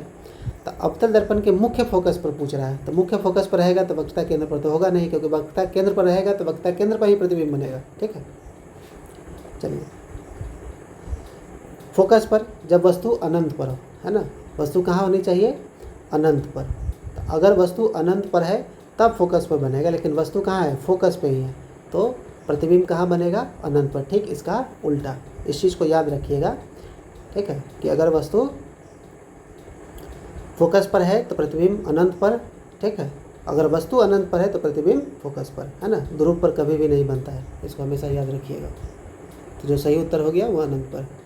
उत्तल लेंस के मुख्य फोकस पर रखे बिंब का प्रतिबिंब स्थिति क्या होती है? उत्तल लेंस के अगर मुख्य फोकस पर रखा गया बिंब तो उसका प्रतिबिंब की स्थिति क्या होगी? क्या वो वक्रता केंद्र पर बनेगा, फोकस तथा वक्रता केंद्र के बीच बनेगा, अनंत पर बनेगा, या ध्रुव पर बनेगा, है ना। तभी हम आपको बताया ध्रुव तो होगा नहीं, इसको पहले ही आप कैंसिल करके चलिएगा। ठीक, बनेगा कहाँ? वक्रता केंद्र, फोकस तथा वक्रता केंद्र के बीच ये दोनों नहीं बनेगा, है ना। अभी आपको बताया फोकस पर रखेगा तो कहाँ बनेगा? अनंत पर। ठीक, अवतल लेंस के मुख्य फोकस पर रखे बिंब का प्रतिबिंब होता है। यहाँ था उत्तल लेंस, यहाँ है अवतल लेंस। अवतल लेंस के मुख्य फोकस पर रखेंगे तो बिंब का प्रतिबिंब कैसा होता है? सीधा और आवर्धित होता है, सीधा और हरासित होता है, उल्टा एवं आवर्धित होता है, उल्टा एवं हरासित होता है। ठीक है, तो चलिए सीधा और आवर्धित। सीधा मतलब आभासी, है ना। तो आभासी कब बनेगा ये भी आपको याद रखना है। आवर्धित, आवर्धित का मतलब होता है मैग्नीफाइंग, बड़ा, है ना, बहुत बड़ा। ठीक, हरासित का मतलब होता है छोटा। ठीक, चलिए तो पहला कह रहा है सीधा और आवर्धित। तो क्या फोकस पर रखेंगे तो उसका जो प्रतिबिंब है वो कहाँ बनेगा? तो उसका जो प्रतिबिंब बनेगा वो बनेगा सीधा और हरासित, है ना। सीधा बनेगा और छोटा बनेगा, सीधा और आवर्धित नहीं बनेगा। उल्टा नहीं बन सकता है, क्यों? क्योंकि अवतल लेंस आभासी बनाती है, तो आभासी प्रतिबिंब जो है वो कभी भी उल्टा नहीं बनता है। ठीक है, हमेशा क्या बनेगा? सीधा बनेगा। ठीक, तो यहाँ दोनों जगह उल्टा था, तो ऐसे ही आपका गलत हो गया। इस तरीके से आप एक एक ऑप्शन को लेकर चलेंगे, आपका सही होने का संभावना बढ़ जाएगा। इन सब चीज़ों को इसी तरीके से आपको ऑप्शन को टैकल करना है, ये चीज़ ध्यान में रखिए, है ना। सीधा सीधा अगर आप ये समझ रहे हैं कि हम क्वेश्चन को रट ले और उसका आंसर हमको याद हो जाए, वहाँ जाएंगे हम टिक कर देंगे, मेरी बात मानिए, आप कम से कम 10 से 15% क्वेश्चन को गलत करके आइएगा। अगर एक एक ऑप्शन को आप अगर लेके नहीं चल सकते हैं, है ना, तो 100% सही होने की संभावना नहीं रहेगी। ऑब्जेक्टिव क्वेश्चंस ऐसे ही बनाए जाते हैं, है ना, और यही तरीका है। अगला प्रश्न है, अवतल लेंस के सामने अनंत पर रखे बिंब का प्रतिबिंब होता है। अवतल लेंस के सामने अगर बिंब को हम अनंत पर रख दें तो उसका प्रतिबिंब कहाँ बनेगा? वक्रता केंद्र पर बनेगा, फोकस पर बनेगा, अनंत पर बनेगा, या ध्रुव पर बनेगा? तभी बताया ध्रुव रहेगा, सीधे कैंसिल कर देना है ना। ध्रुव पर नहीं बनेगा। ठीक है, तो वक्रता केंद्र पे नहीं बन सकता है। क्यों नहीं बनेगा? पहले ही बता चुके हैं। ठीक है, क्या फोकस पे बनेगा? सॉरी, चलिए अगला प्रश्न देखते हैं। सॉरी ये तो छूट चुका है ना, ये बचा हुआ है। अवतल लेंस के सामने अनंत पर रखे बिंब का प्रतिबिंब होता है। कहाँ पे होता है? अगर वक्रता केंद्र पे होगा गलत है, अनंत पर होगा वो भी गलत है ना। ध्रुव पर तो बनने का सवाल ही नहीं है। कहाँ बनेगा? तो बनेगा फोकस पे। ठीक है, क्यों? क्योंकि अनंत से जब आने वाली किरणें जो होती है, समानांतर किरणें, अवतल लेंस से अपवर्तित होकर फोकस से आती हुई प्रतीत होती है। ठीक है, जब परिपाटी का नियम पढ़िएगा और किरण आरेख पढ़िएगा तब आपको ये चीज़ समझ में आएगा, है ना। तो किरण आरेख से ये क्लियर हो जाएगा। तो जब आपको एनसीईआरटी हम पढ़ाएंगे तो वहाँ पे आके आप देखिएगा कि किरण आरेख का जो नियम है वो अगर आपको याद हो गया तो बिंब और प्रतिबिंब से जुड़ा हुआ आपका सारा डाउट खत्म हो जाएगा, है ना, एक बार में ख़त्म हो जाएगा। तो इसको याद रखिएगा। तब अनंत से जब समानांतर किरणें आती है अवतल लेंस के सामने तो वो फोकस से होके ही गुजरती है। ठीक है, चलिए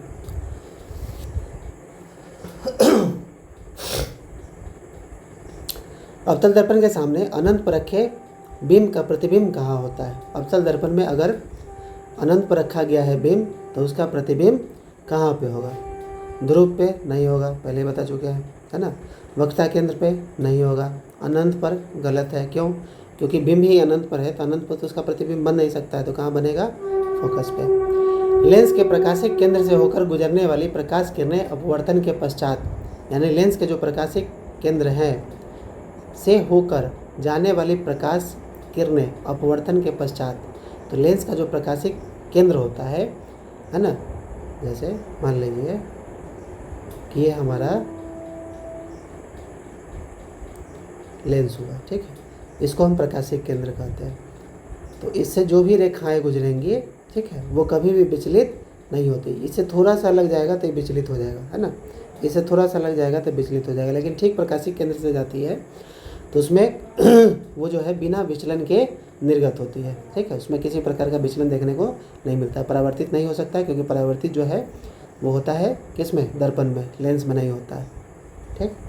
तो जो आपका सही उत्तर होगा वो होगा बिना विचलन के निर्गत होती है।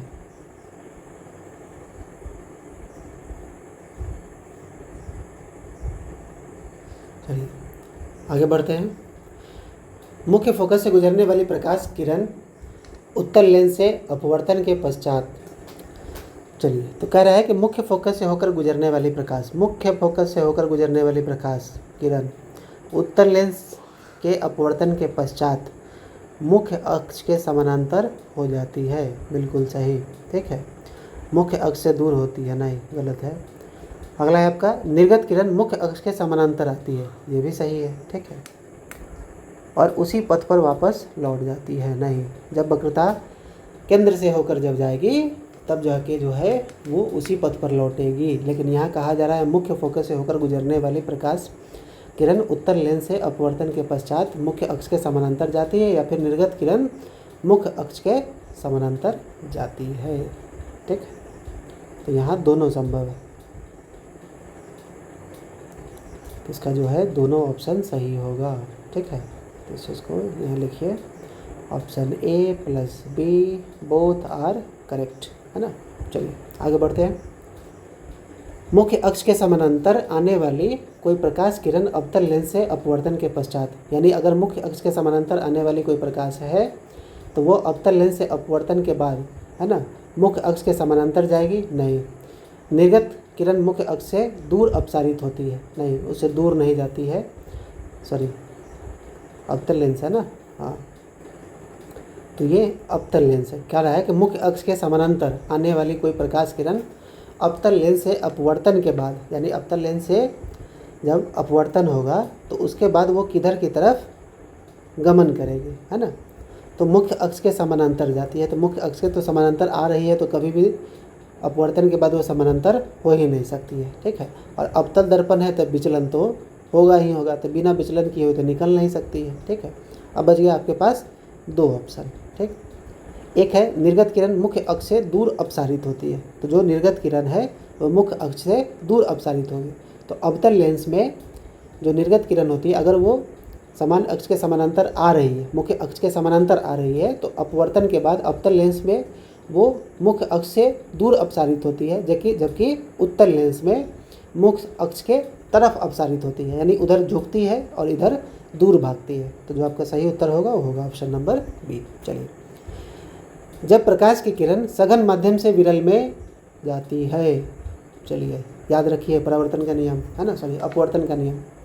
जब प्रकाश की किरण सघन माध्यम से विरल माध्यम में जाती है तो यह अभिलंब की ओर झुकती है या अभिलंब से दूर हटती है।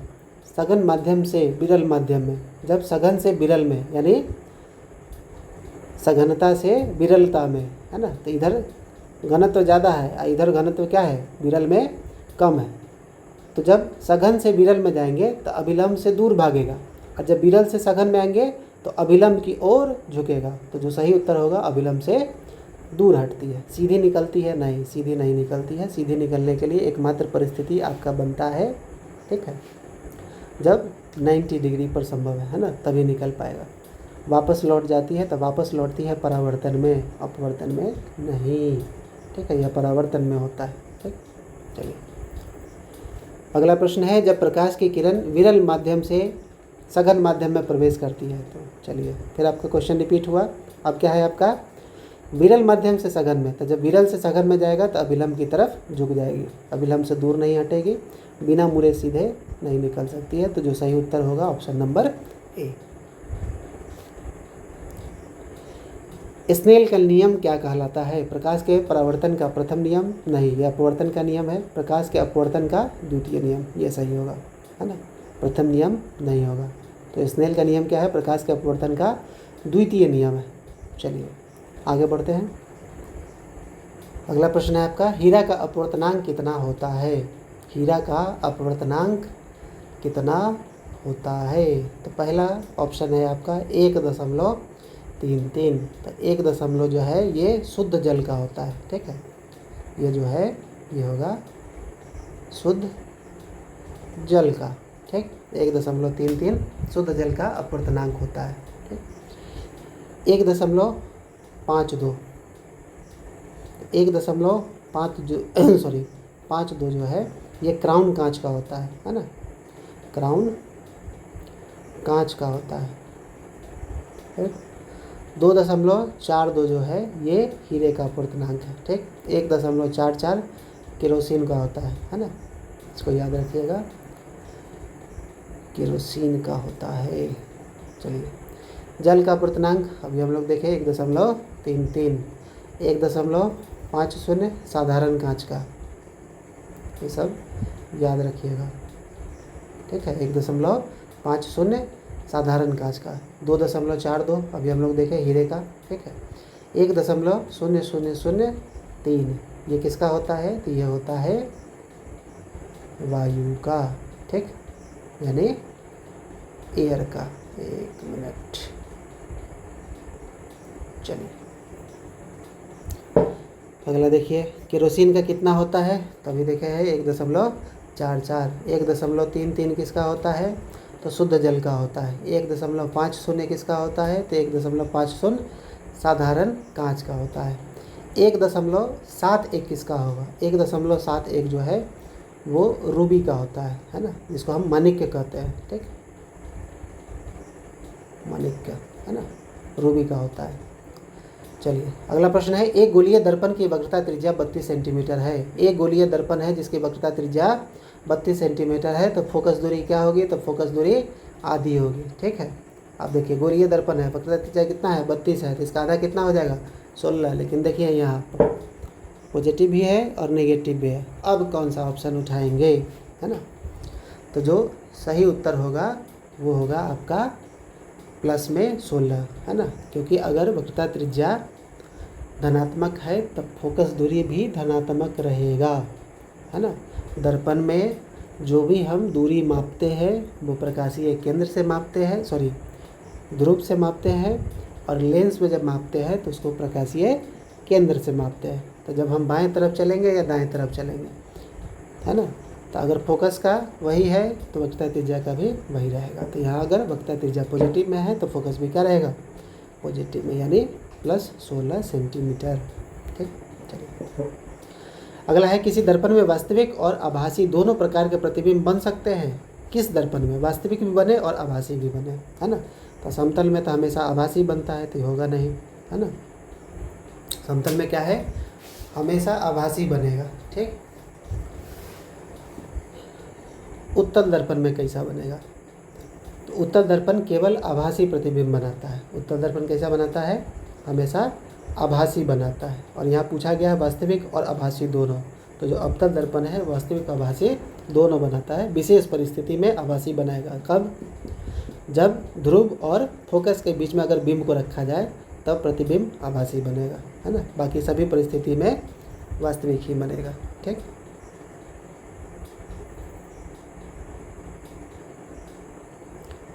किस दर्पण में केवल आभासी प्रतिबिंब ही बनता है? किस दर्पण में, है ना। तो समतल में बनता है और उत्तल में बनता है, केवल अवतल में ऐसा नहीं है, केवल समतल में या फिर केवल उत्तल में। तो केवल अवतल ही नहीं है जो आभासी बनाता है। अवतल क्या है? वास्तविक और आभासी दोनों बनाता है, तो आपका गलत हो जाएगा, है ना। केवल उत्तल है ऐसा नहीं है, समतल भी बनाता है। खाली केवल समतल है तो नहीं, समतल और उत्तल दोनों है, ठीक है। ये काल्पनिक प्रतिबिंब ही बनाता है, ठीक।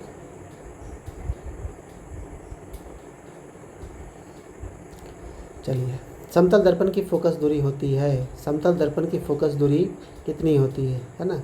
अगर नंबर में दे दिया तो पहले ही गलत हो जाएगा, है ना, क्योंकि अगर कोई मान दिया रहेगा तभी बताएंगे। लेकिन जो समतल दर्पण है उसकी जो फोकस दूरी होती है वो अनंत होती है। दूरी कभी भी शून्य नहीं हो सकता है, हमेशा याद रखिएगा, दूरी कभी भी शून्य नहीं हो सकता है। विस्थापन शून्य हो सकता है लेकिन दूरी कभी भी शून्य नहीं होगा, ठीक। तो समतल दर्पण की फोकस दूरी जो है ये अनंत क्यों होती है, इसका कारण क्या है। अनंत इसलिए होता है कि समतल दर्पण का जो वक्रता पृष्ठ है वो बिल्कुल सीधा होता है ना, उसका जो वक्रता पृष्ठ है वो बिल्कुल सीधा होता है ना, इसलिए त्रिज्या अनंत हो जाती है, ठीक है। इसलिए इसकी जो त्रिज्या है वो अनंत हो जाएगी। जब अनंत हो जाएगा तो फोकस दूरी में क्या रहेगा, अनंत ही रहेगा, ठीक। चलिए,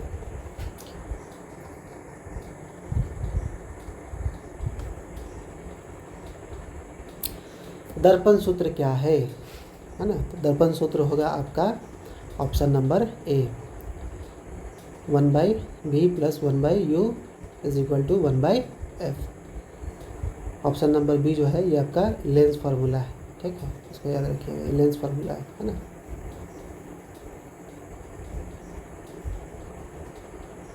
ये आपका लेंस का फार्मूला है, ये नियम के अनुसार ये गलत है, ठीक है।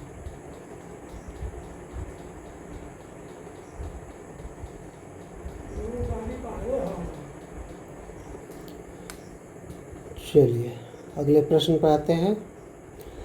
लेंस का फार्मूला है, तो लेंस का फार्मूला होता है 1/v - 1/u = 1/f। ये जो आपका फार्मूला दिया गया है ये आपका दर्पण का है ना, इसको दर्पण सूत्र कहता है, ठीक। बाकी दोनों समीकरण आपका गलत है। अवतल दर्पण द्वारा बना प्रतिबिंब आभासी, सीधा तथा बड़ा पाया गया। मान लीजिए कि अवतल दर्पण जो है उसके द्वारा जो प्रतिबिंब बनाया गया वो क्या है, आभासी, सीधा, बड़ा पाया गया। तो वस्तु की स्थिति कहाँ होनी चाहिए, है ना, कि वस्तु कहाँ पर रहेगी, तो उसका प्रतिबिंब आभासी, सीधा तथा बड़ा पाया जाएगा। तो पहला है मुख्य फोकस तथा वक्रता केंद्र के बीच। तो इस समय प्रतिबिंब वास्तविक, उल्टा और बड़ा बनता है, न कि आभासी, सीधा और बड़ा बनता है, ठीक है। तो ये पहले ही आपका गलत हो गया। दूसरा है वक्रता केंद्र पर। तो वक्रता केंद्र पर समान आकार का बनता है, वास्तविक बनता है और उल्टा बनता है ना, तो ये भी गलत हो गया। अगर वक्रता केंद्र से परे होगा तो प्रतिबिंब छोटा, वास्तविक और उल्टा बनेगा, है ना, छोटा, छोटा, वास्तविक और उल्टा। यहाँ जबकि पूछ रहा है हमसे बड़ा, ठीक, तो ये भी गलत हो गया। तो आपका जो सही उत्तर होगा ऑप्शन नंबर डी, ठीक। अगला क्वेश्चन है, किसी बिंब का वास्तविक तथा समान आकार का प्रतिबिंब प्राप्त करने के लिए किसी बिंब का वास्तविक तथा समान आकार का प्रतिबिंब प्राप्त करने के लिए बिंब को उत्तल लेंस के सामने कहाँ रखना होगा, है ना। कहाँ रखेंगे कि एक तो वास्तविक भी बने और उसका जो प्रतिबिंब है बिंब के आकार का ही बने, यानी समान आकार का रहे। तो लेंस के मुख्य फोकस पर रखेंगे तो प्रतिबिंब अनंत पर बन जाता है, तो ये गलत हो जाएगा। लेंस के दूरी की दुगनी पर रखेंगे, है ना, यानी उसको हम कहाँ रखेंगे, 2f पर अगर रखेंगे तब जो है वो समान आकार का और वास्तविक बनेगा, ठीक है। अनंत पर रखेंगे तो नहीं बनेगा। अनंत पर रखेंगे तो प्रतिबिंब फोकस पर अत्यधिक छोटा बनता है। अगर अनंत पर रख देते हैं तो उसका इमेज कहाँ बनता है, फोकस पर। अब फोकस पर रख देंगे तो अनंत पर, ठीक। लेंस के प्रकाशीय केंद्र पर ध्रुव पर कभी भी कोई प्रतिबिंब नहीं बनता है, इस चीज़ को हमेशा याद रखना है। चलिए अगला प्रश्न है, किसी गोलीय दर्पण तथा किसी पतले गोलीय लेंस दोनों की फोकस दूरियां ऋणात्मक है। मान लीजिए कि कोई गोलीय दर्पण तथा किसी पतले गोलीय लेंस, एक गोलीय दर्पण है तथा एक पतले गोलीय लेंस है, दोनों की फोकस दूरियां ऋणात्मक है। तो दर्पण तथा लेंस संभवतः क्या हो सकता है, क्या वो दोनों अवतल होगा, क्या दोनों उत्तल होगा, या फिर दर्पण अवतल तथा लेंस उत्तल, या फिर दर्पण उत्तल या लेंस अवतल, ठीक है। तो पहला देखते हैं दोनों अवतल, है ना। दोनों अवतल क्या है, कार्तिकेय चिन्ह परिपाटी के अनुसार, ठीक है, जो साइन कन्वेंशन होता है उसके अनुसार अवतल दर्पण तथा अवतल लेंस, है ना, अवतल दर्पण रहे या फिर अवतल लेंस रहे, दोनों में जो है फोकस दूरी हमेशा क्या रहेगा, निगेटिव रहेगा। तो चलिए पहले बार में आपका ऑप्शन सही, ठीक। उत्तल रहेगा तो दोनों परिस्थिति में क्या रहेगा, पॉजिटिव, है ना, इससे पहले भी हम लोग देखे हैं, ठीक। तो यहाँ पे क्या रहेगा, धनात्मक रहेगा, ठीक। और दर्पण अवतल तथा लेंस उत्तल इस परिस्थिति में, क्योंकि देखिए अवतल क्या बनेगा, नेगेटिव, आई बनाएगा पॉजिटिव, तो जोड़ा गलत हो गया, पहले ही क्या है, कॉम्बिनेशन युग्म जो है मेरा पहले ही गलत हो गया, तो ऐसे भी नहीं होगा, है ना। चलिए, प्रकाश के परावर्तन के अनुसार आपतन कोण तथा परावर्तन कोण के बीच क्या संबंध है। प्रकाश के परावर्तन के अनुसार आपतन कोण तथा परावर्तन कोण के बीच में क्या संबंध है। तो आपतन कोण परावर्तन कोण के बराबर होता है, तो ऑप्शन नंबर आपका सी हो जाएगा, ठीक है।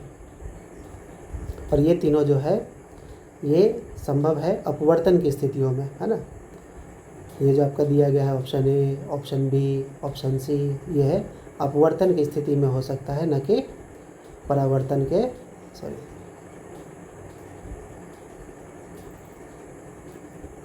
अपवर्तन के स्थिति में होगा, ठीक। एकमात्र जो है आपका ऑप्शन सी, ये परावर्तन के परिस्थिति में होगा। चलिए अगला प्रश्न है 76। किसी अवतल दर्पण पर आपतित किरण मुख्य अक्ष के समानांतर है ना। किसी अवतल दर्पण पर आपतित किरण मुख्य अक्ष के समानांतर है, तो परावर्तित किरण कहाँ से गुजरेगी। किसी अवतल दर्पण पर जो आपतित किरण है वो मुख्य अक्ष के समानांतर है, तो जब मुख्य अक्ष के समानांतर है तो वो कहाँ से गुजरेगा, ठीक है। वक्रता केंद्र से, मुख्य फोकस से, या फिर ध्रुव से, या अनंत से। तो पहला है आपका वक्रता केंद्र। वक्रता केंद्र से जाने वाली किरणें उसी पथ पर लौट जाती है ना। तो वक्रता केंद्र से जब किरणें जाएंगी तो उसी पर वापस लौट जाएंगी, तो ये तो होगा नहीं, है ना।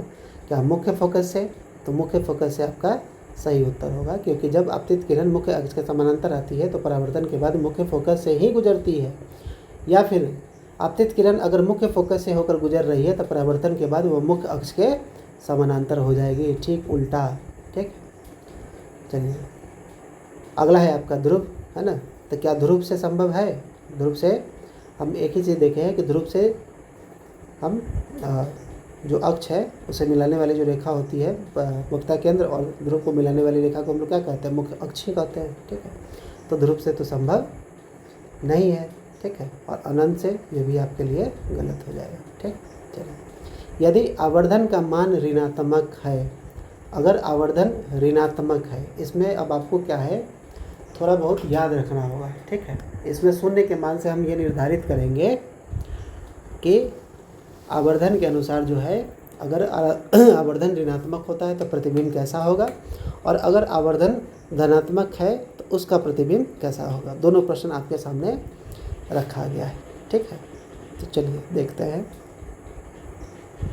कि अगर आवर्धन शून्य से कम है, शून्य से कम होने का मतलब क्या है, ऋणात्मक है, या फिर आवर्धन धनात्मक तब होगा जब आवर्धन जो है वो क्या रहेगा, शून्य से ज़्यादा रहेगा, है ना। शून्य से ज़्यादा रहेगा तभी धनात्मक होगा, शून्य से कम होगा तो ऋणात्मक होगा, ठीक है। तो शून्य से अगर आवर्धन कम है तो प्रतिबिंब की प्रकृति क्या होगी, वास्तविक और उल्टा, वास्तविक और सीधा, आभासी और उल्टा, और आभासी और सीधा। तो इसमें नियम याद करिए, ठीक है। अगर आभासी है तो हमेशा सीधा बनेगा, है ना। अगर आभासी है तो हमेशा सीधा बनेगा, ठीक है। और अगर यहाँ देखिए आभासी है और सीधा बन रहा है, और अगर वो वास्तविक है तो हमेशा उल्टा बनेगा। तो दो आपका इसी कैंसिल हो गया, ठीक है। अब दो आपका सही बचा, वास्तविक और उल्टा, और आभासी और सीधा। तो दो ऑप्शन हम लोग ऐसे ही कैंसिल कर दिए। अगर नहीं पता है, आधा पता है, तो आपके पास दो ऑप्शन बचा, 50-50 लाइफ लाइन, है ना, याद रखिए। तो वास्तविक और सीधा कब बनेगा, और आभासी और सीधा कब बनेगा, ठीक है। तो पहला है आपका वास्तविक और उल्टा। अगर आवर्धन शून्य से कम है तो प्रतिबिंब मुख्य अक्ष के नीचे बन रहा है ना। प्रतिबिंब जो है मुख्य अक्ष के नीचे बन रहा है, ठीक है।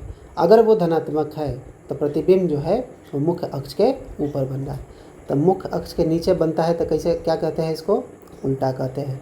अब मुख्य अक्ष के ऊपर बनता है तो क्या कहते हैं इसको, सीधा कहते हैं। तो याद रखिए क्या कहा गया कि अगर आवर्धन का मान शून्य से कम है तो मुख्य अक्ष के नीचे, है ना, आवर्धन का मान 0 से कम है तो मुख्य अक्ष के नीचे, अगर आवर्धन का मान 0 से ज़्यादा है तो मुख्य अक्ष के ऊपर। तो अगर आवर्धन का मान धनात्मक है तो प्रतिबिंब सीधा, है ना, प्रतिबिंब कैसा बनेगा, सीधा। और जब सीधा बनेगा, है ना, तो सीधा बनेगा तो आभासी होगा, ठीक है। लेकिन यहाँ क्या कहा, ये ध्यान रखना है आपको, आवर्धन का मान 0 से ज़्यादा है तो सीधा भी है और आभासी भी है, लेकिन यहाँ जो है आवर्धन का मान 0 से कम है, तो आपका ये ऑप्शन गलत हो जाएगा, ऑप्शन ए आपका सही हो जाएगा, ठीक है। फिर दूसरा प्रश्न वैसा ही है, यहाँ कहा गया आवर्धन m का मान धनात्मक है, आवर्धन m का मान धनात्मक है तो प्रतिबिंब कैसा बन रहा है, उल्टा। और जब उल्टा बनता है तो कैसा बनता है, वास्तविक बनता है, तो ऑप्शन ए आपका सही हो गया, ठीक है। तो इस तरीके से आपको याद रखना है, ठीक। सॉरी, एक मिनट, ये तो है धनात्मक ऊपर होगा ना, धनात्मक अगर आवर्धन का मान 0 से ज़्यादा है तो ये धनात्मक यहाँ रहेगा, ठीक है। और ये ऋणात्मक मान हो गया, है ना, ये आपके पहले प्रश्न का 77 का है, ये आपका 78 का हो गया, ठीक है। तो कैसा बन रहा है, सीधा। और सीधा कब बनता है, जब आभासी होता है ना। तो आपका ऑप्शन नंबर बी। वास्तविक और उल्टा कब बनेगा, तो वास्तविक उल्टा बनेगा जब आवर्धन का मान 0 से कम होगा, तो ये गलत है ना। वास्तविक और सीधा हो सकता है, नहीं, कॉम्बिनेशन गलत है, ठीक। चलिए, अब है आपका अगला न्यूमेरिकल। 1 मीटर फोकस दूरी वाले उत्तल लेंस की क्षमता ज्ञात करिए। तो क्षमता उत्तल लेंस का धनात्मक 1/f, है ना, तो यहाँ दिया गया है 1/1 मीटर, तो ये हो जाएगा आपका 1 मीटर।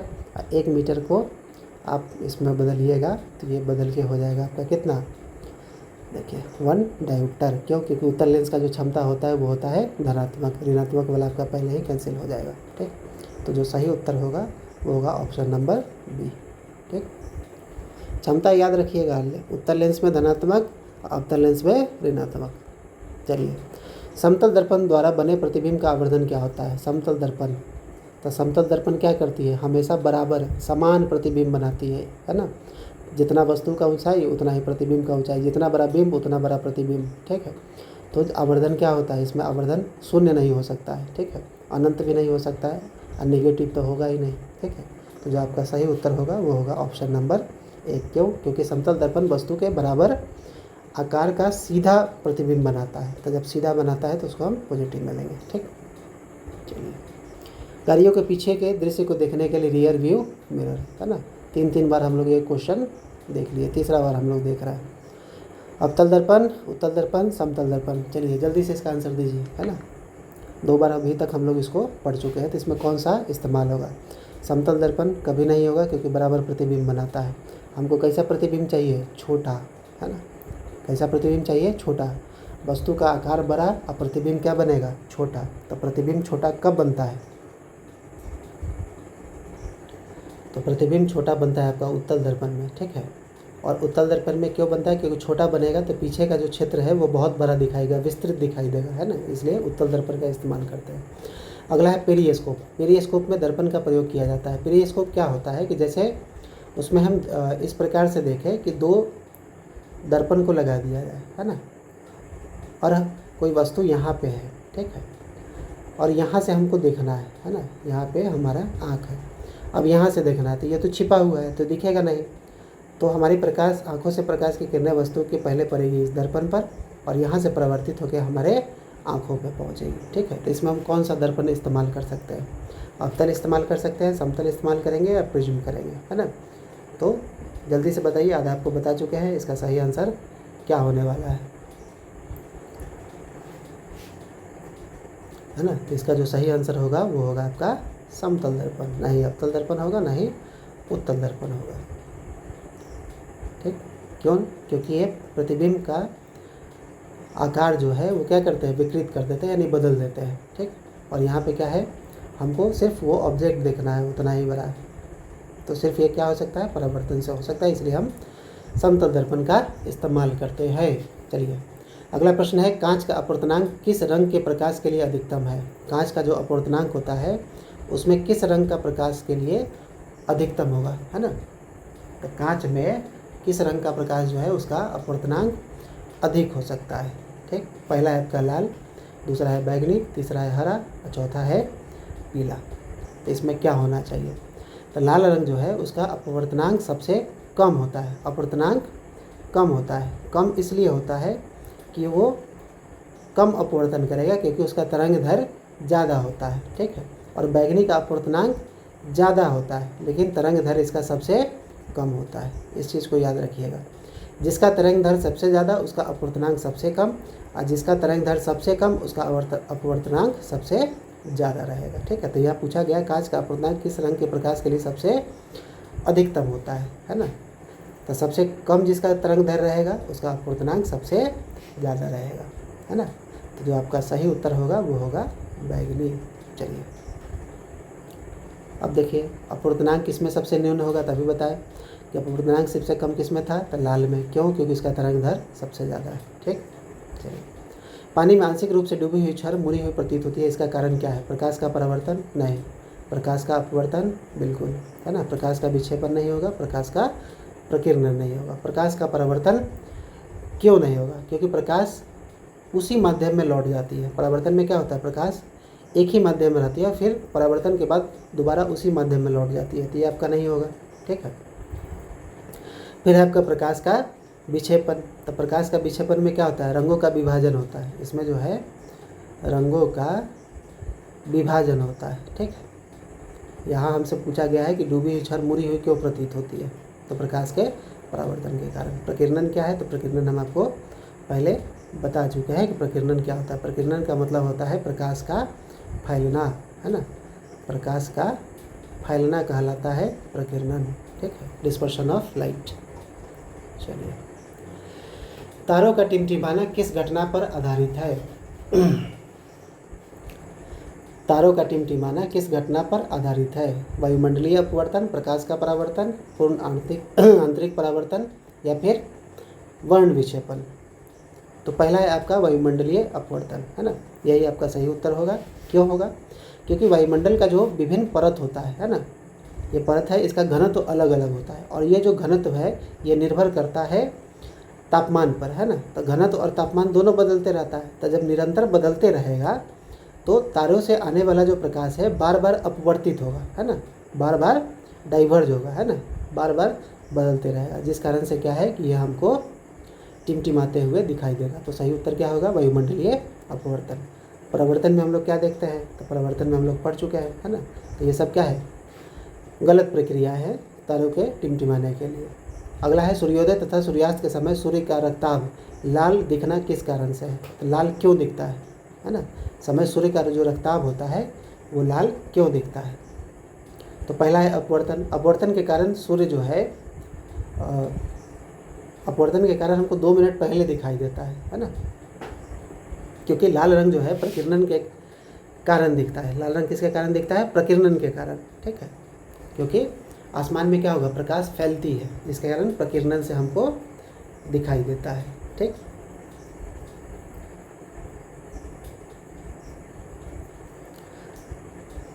तो अपवर्तन नहीं होगा, है ना, क्या होगा आपका?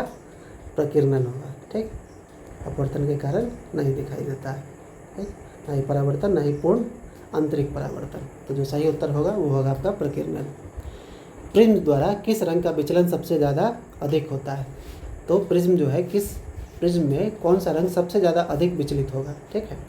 तभी आपको बताए थे कि जिसका तरंग दैर्घ्य सबसे कम वो सबसे ज़्यादा विचलित होगा, और जिसका तरंग दैर्घ्य सबसे ज़्यादा वो सबसे कम विचलित होगा। तो लाल रंग सबसे कम विचलित होता है और बैगनी रंग सबसे ज़्यादा विचलित होती है। तो जो आपका सही उत्तर होगा वो होगा बैगनी। बाकी जो है ये आपका मध्यवर्ती रंग है ना, इसको हम हरा पीला ये सब जो है मध्यवर्ती रंग है, ठीक। चलिए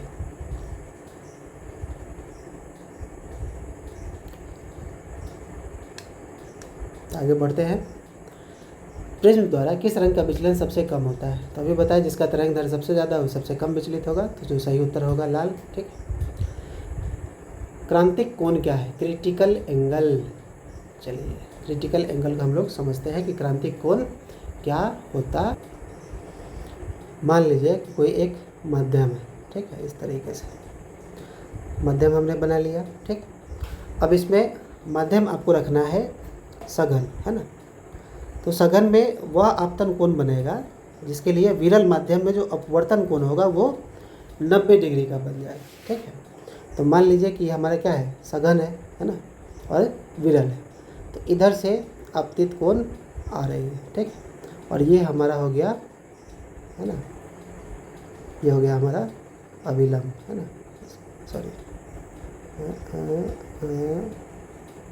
चलिए, तो ये होगा हमारा अपतित किरण और ये हो गया हमारा अपवर्तित किरण। ठीक, तो ये जो एंगल बनेगा ये बनेगा 90 डिग्री का। ठीक है, तो इसी को हम लोग क्या कहते हैं, क्रांतिक कोण कहते हैं, यानी क्रिटिकल एंगल। ठीक, यानी क्रांतिक कोण का अपवर्तन का मान कितना होता है, 90 डिग्री। ठीक, चलिए, मरीचिका का निर्माण किस क्रिया के द्वारा होता है, मरीचिका कैसे बनती है ना, केवल अपवर्तन, केवल परावर्तन या कुल आंतरिक परावर्तन या फिर प्रकीर्णन से। मरीचिका का मतलब होता है, जैसे आप गर्मी के दिनों में जब सड़क पे चलते हैं तो सड़क पे आपको लगेगा जैसे कि सड़क पे आगे पानी जमा है, लेकिन जैसे ही आप उसके नज़दीक पहुंचते हैं तो वो एक सिर्फ मिराज की तरह दिखता है। यानी एक आपको इस तरीके से कहा जाए,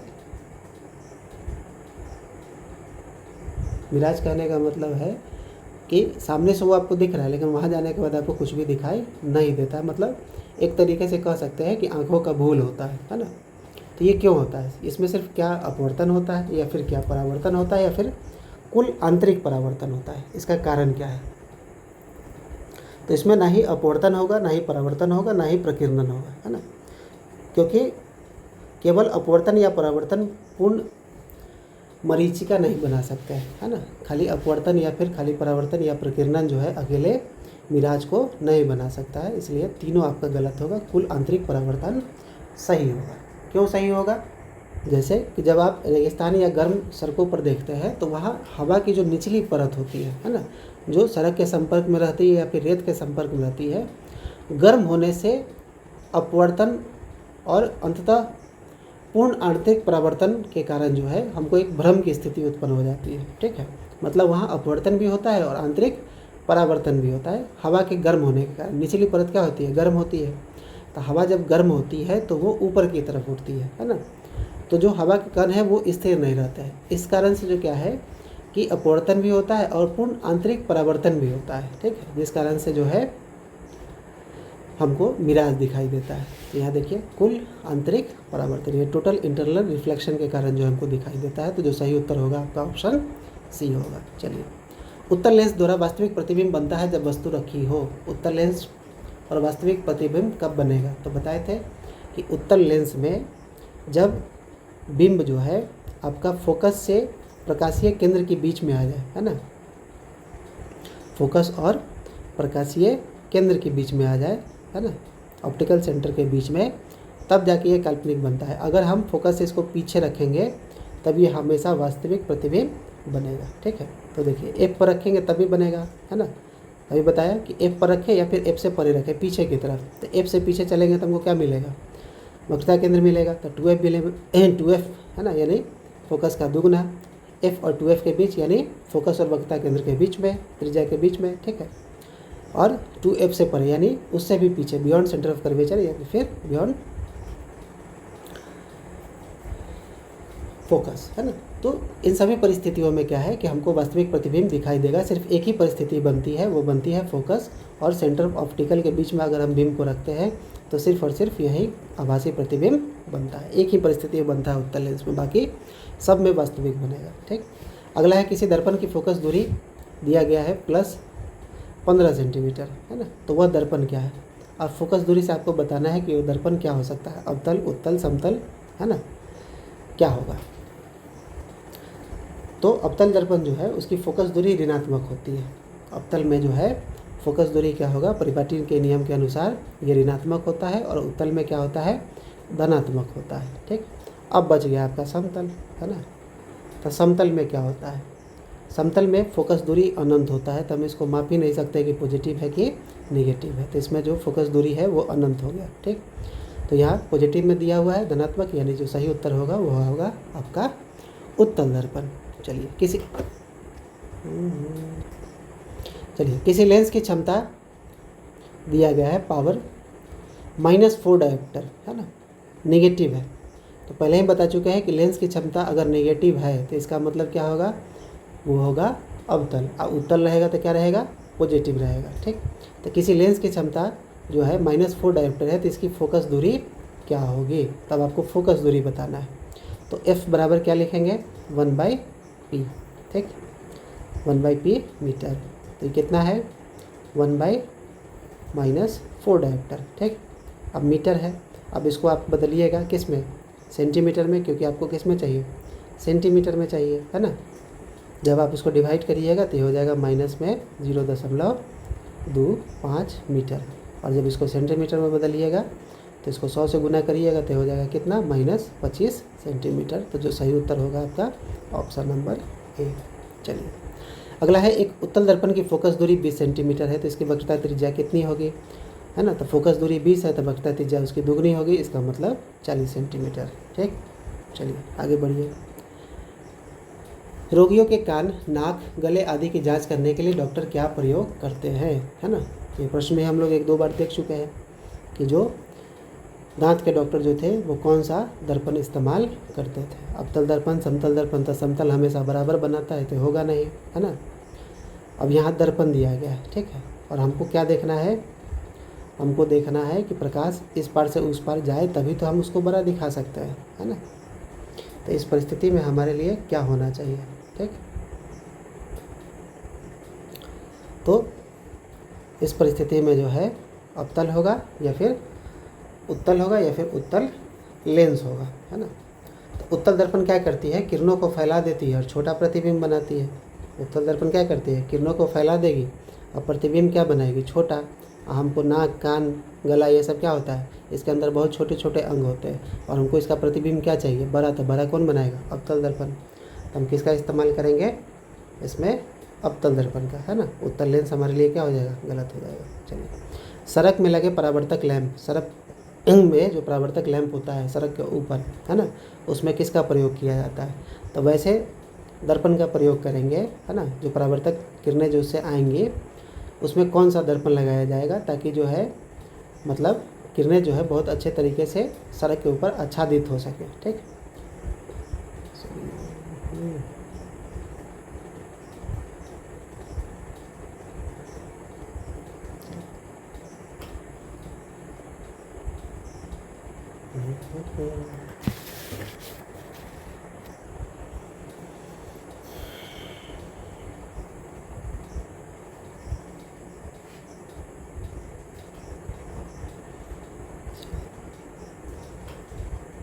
तो जो अवतल दर्पण होता है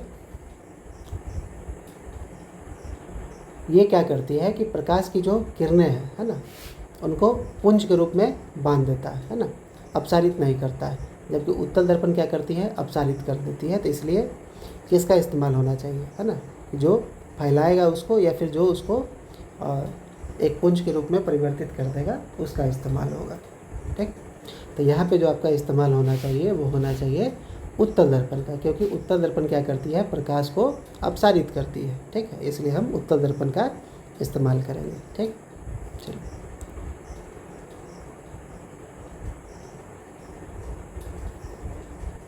तो यहाँ आपसे पूछा गया है कि आभासी प्रतिबिंब का निर्माण होता है केवल उत्तल दर्पण में, केवल अवतल दर्पण में, केवल समतल दर्पण में। तो जो समतल दर्पण है, ठीक है, और जो उत्तल दर्पण है ये हमेशा क्या बनाती है, आभासी प्रतिबिंब बनाती है। ठीक है, लेकिन अवतल दर्पण है सिर्फ एक ही परिस्थिति में बनाएगा जब जो बिंब है वो कहाँ हो, फोकस और पोल के बीच में हो, है ना, यानी फोकस और ध्रुव के बीच में रहेगा तभी आभासी बनेगा, है ना। तो अगर हम केवल की बात करें तो केवल तो सिर्फ अवतल नहीं बना रहा है, ना ही समतल बना रहा है, ना ही उत्तल दर्पण बना रहा है, यानी तीनों दर्पणों में बनेगा। तो जो सही उत्तर होगा आपका तीनों दर्पणों में होगा।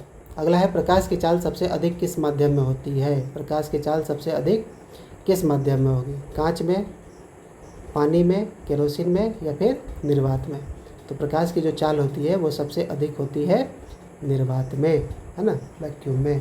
ठीक, क्योंकि इसके अंदर कोई भी कण नहीं होता है जो प्रकाश की किरणों में रुकावट पैदा कर सके, तो एकदम सीधी सीधी निकलती है। चलिए आखिरी प्रश्न है आपका, जब प्रकाश की किरण कांच की सिल्ली से गुजरती है तो निर्गत किरण आपतित किरण के होती है, लंबवत होती है, समानांतर होती है, विपरीत होती है या समपाती होती है। ठीक है, इसको हम आपको इस तरीके से समझाते हैं, पहले इसका डायग्राम बना लेते हैं तब आपको दिखाएंगे। चलिए अब देखते हैं। अब यहाँ पे जो है आपको बीच में कांच की सिल्ली रखी हुई है ना। तो कांच जो क्या है सघन माध्यम हो जाएगा, और ऊपर हवा है और नीचे हवा है, तो ये दोनों विरल माध्यम है। तो पहले जब विरल से सघन जाएंगे तो जो अपवर्तित किरणें हैं वो क्या होंगी, अभिलंब की तरफ झुक जाएंगे। फिर जब सघन से विरल जाएंगी तो वो अभिलंब से दूर भागेगी। तो ये बिंदु है, यहाँ से इसको इमर्जेंट रे कहते हैं, है ना। तो यहाँ से निर्गत किरण है तो ये दूर भाग रही है, ठीक है। और यहाँ पे आप देख रहे हैं नज़दीक भाग रही है। तो इस परिस्थिति में क्या है कि अगर हम आपतित किरण को देखें तो इसका जो मुख्य पथ है ना, क्या कहा गया है कि जो इसका मुख्य पथ है उससे आप देखिएगा तो ये थोड़ी सी विस्थापित हो गई, लेकिन यहाँ से जो है इसके आगे ये समानांतर हो जाती है ना। यहाँ से फिर वो समानांतर होगी। तो कब कहा गया है कि जब प्रकाश की किरणें कांच की सिल्ली से गुजरती है तो निर्गत किरण आपतित किरण की क्या होती है ना, तो समानांतर होती है ना। तो यहाँ से क्या हो गई, जो आपतित किरण है इसके लगभग ये समानांतर हो गए और थोड़ा सा विस्थापन भी हुआ है ना, अपने मार्ग से क्या होगी, थोड़ी विस्थापित हो गई, ठीक। तो जो आपका सही उत्तर हो जाएगा वो होगा समानांतर, ठीक है। तो चलिए आज का सेशन आप लोगों का कंप्लीट होता है। आज हमने कुल 100 क्वेश्चन करके ख़त्म कर लिए, ठीक है। आशा करते हैं कि ये सेशन आप लोगों को बहुत अच्छा लगा होगा और बहुत अच्छे तरीके से हमने इस पूरे 100 क्वेश्चन को अच्छे तरीके से कवर किया होगा, है ना। तो आशा करते हैं बहुत सारा आपका जो डाउट्स है वो क्लियर हो गया होगा, है ना। लगभग 100 क्वेश्चन का आप लोगों ने प्रैक्टिस कर लिया, है ना। प्रकाश के परावर्तन और अपवर्तन से जुड़े हुए कई सारे तथ्यों को हमने देखा, ठीक। तो अगर इसी तरीके का सेशन अगर और आप चाह रहे हैं और अगर आपको मज़ा आ रहा है, ठीक है, तो आप अपना थॉट्स और जो भी आपका विचार हो या जो भी आपके समस्याएं हो, है ना, या फिर जो भी तकनीकी दिक्कतें हैं आपको समझने में, है ना, कॉन्सेप्ट्स को लेकर, वो भी आप लिख सकते हैं। आप सभी का स्वागत रहेगा। अगर आपको सेशन अच्छा लगा, बुरा लगा, जो भी लगा आप ज़रूर लिखिएगा, ताकि हम और भी कुछ बेहतर करने की कोशिश करें, ताकि आपके तैयारी में किसी भी प्रकार की बाधा ना हो, है ना। तो उम्मीद रखते हैं कि आप सभी अच्छे तरीके से आगे भी इसी तरीके से साथ देंगे, है ना। तो तब तक के लिए हम आपसे विदा लेते हैं। अगला सेशन जो है आपके लिए मिशन प्रहार में इसी का NCERT चैप्टर लेकर आएंगे, जहाँ पे हर एक टॉपिक्स को लाइन बाय लाइन हम लोग कवर करने वाले हैं। तो नेक्स्ट सेशन जो है तो आप लोग अटेंड करना नहीं भूलिएगा, है ना। और ये वीडियो बनाते बनाते काफ़ी रात हो चुकी है, ठीक है। तो चलिए अब आपसे विदा लेते हैं, ठीक है। तब तक के लिए ऑल द बेस्ट। इसी तरीके से आप अपनी तैयारी करते रहिए।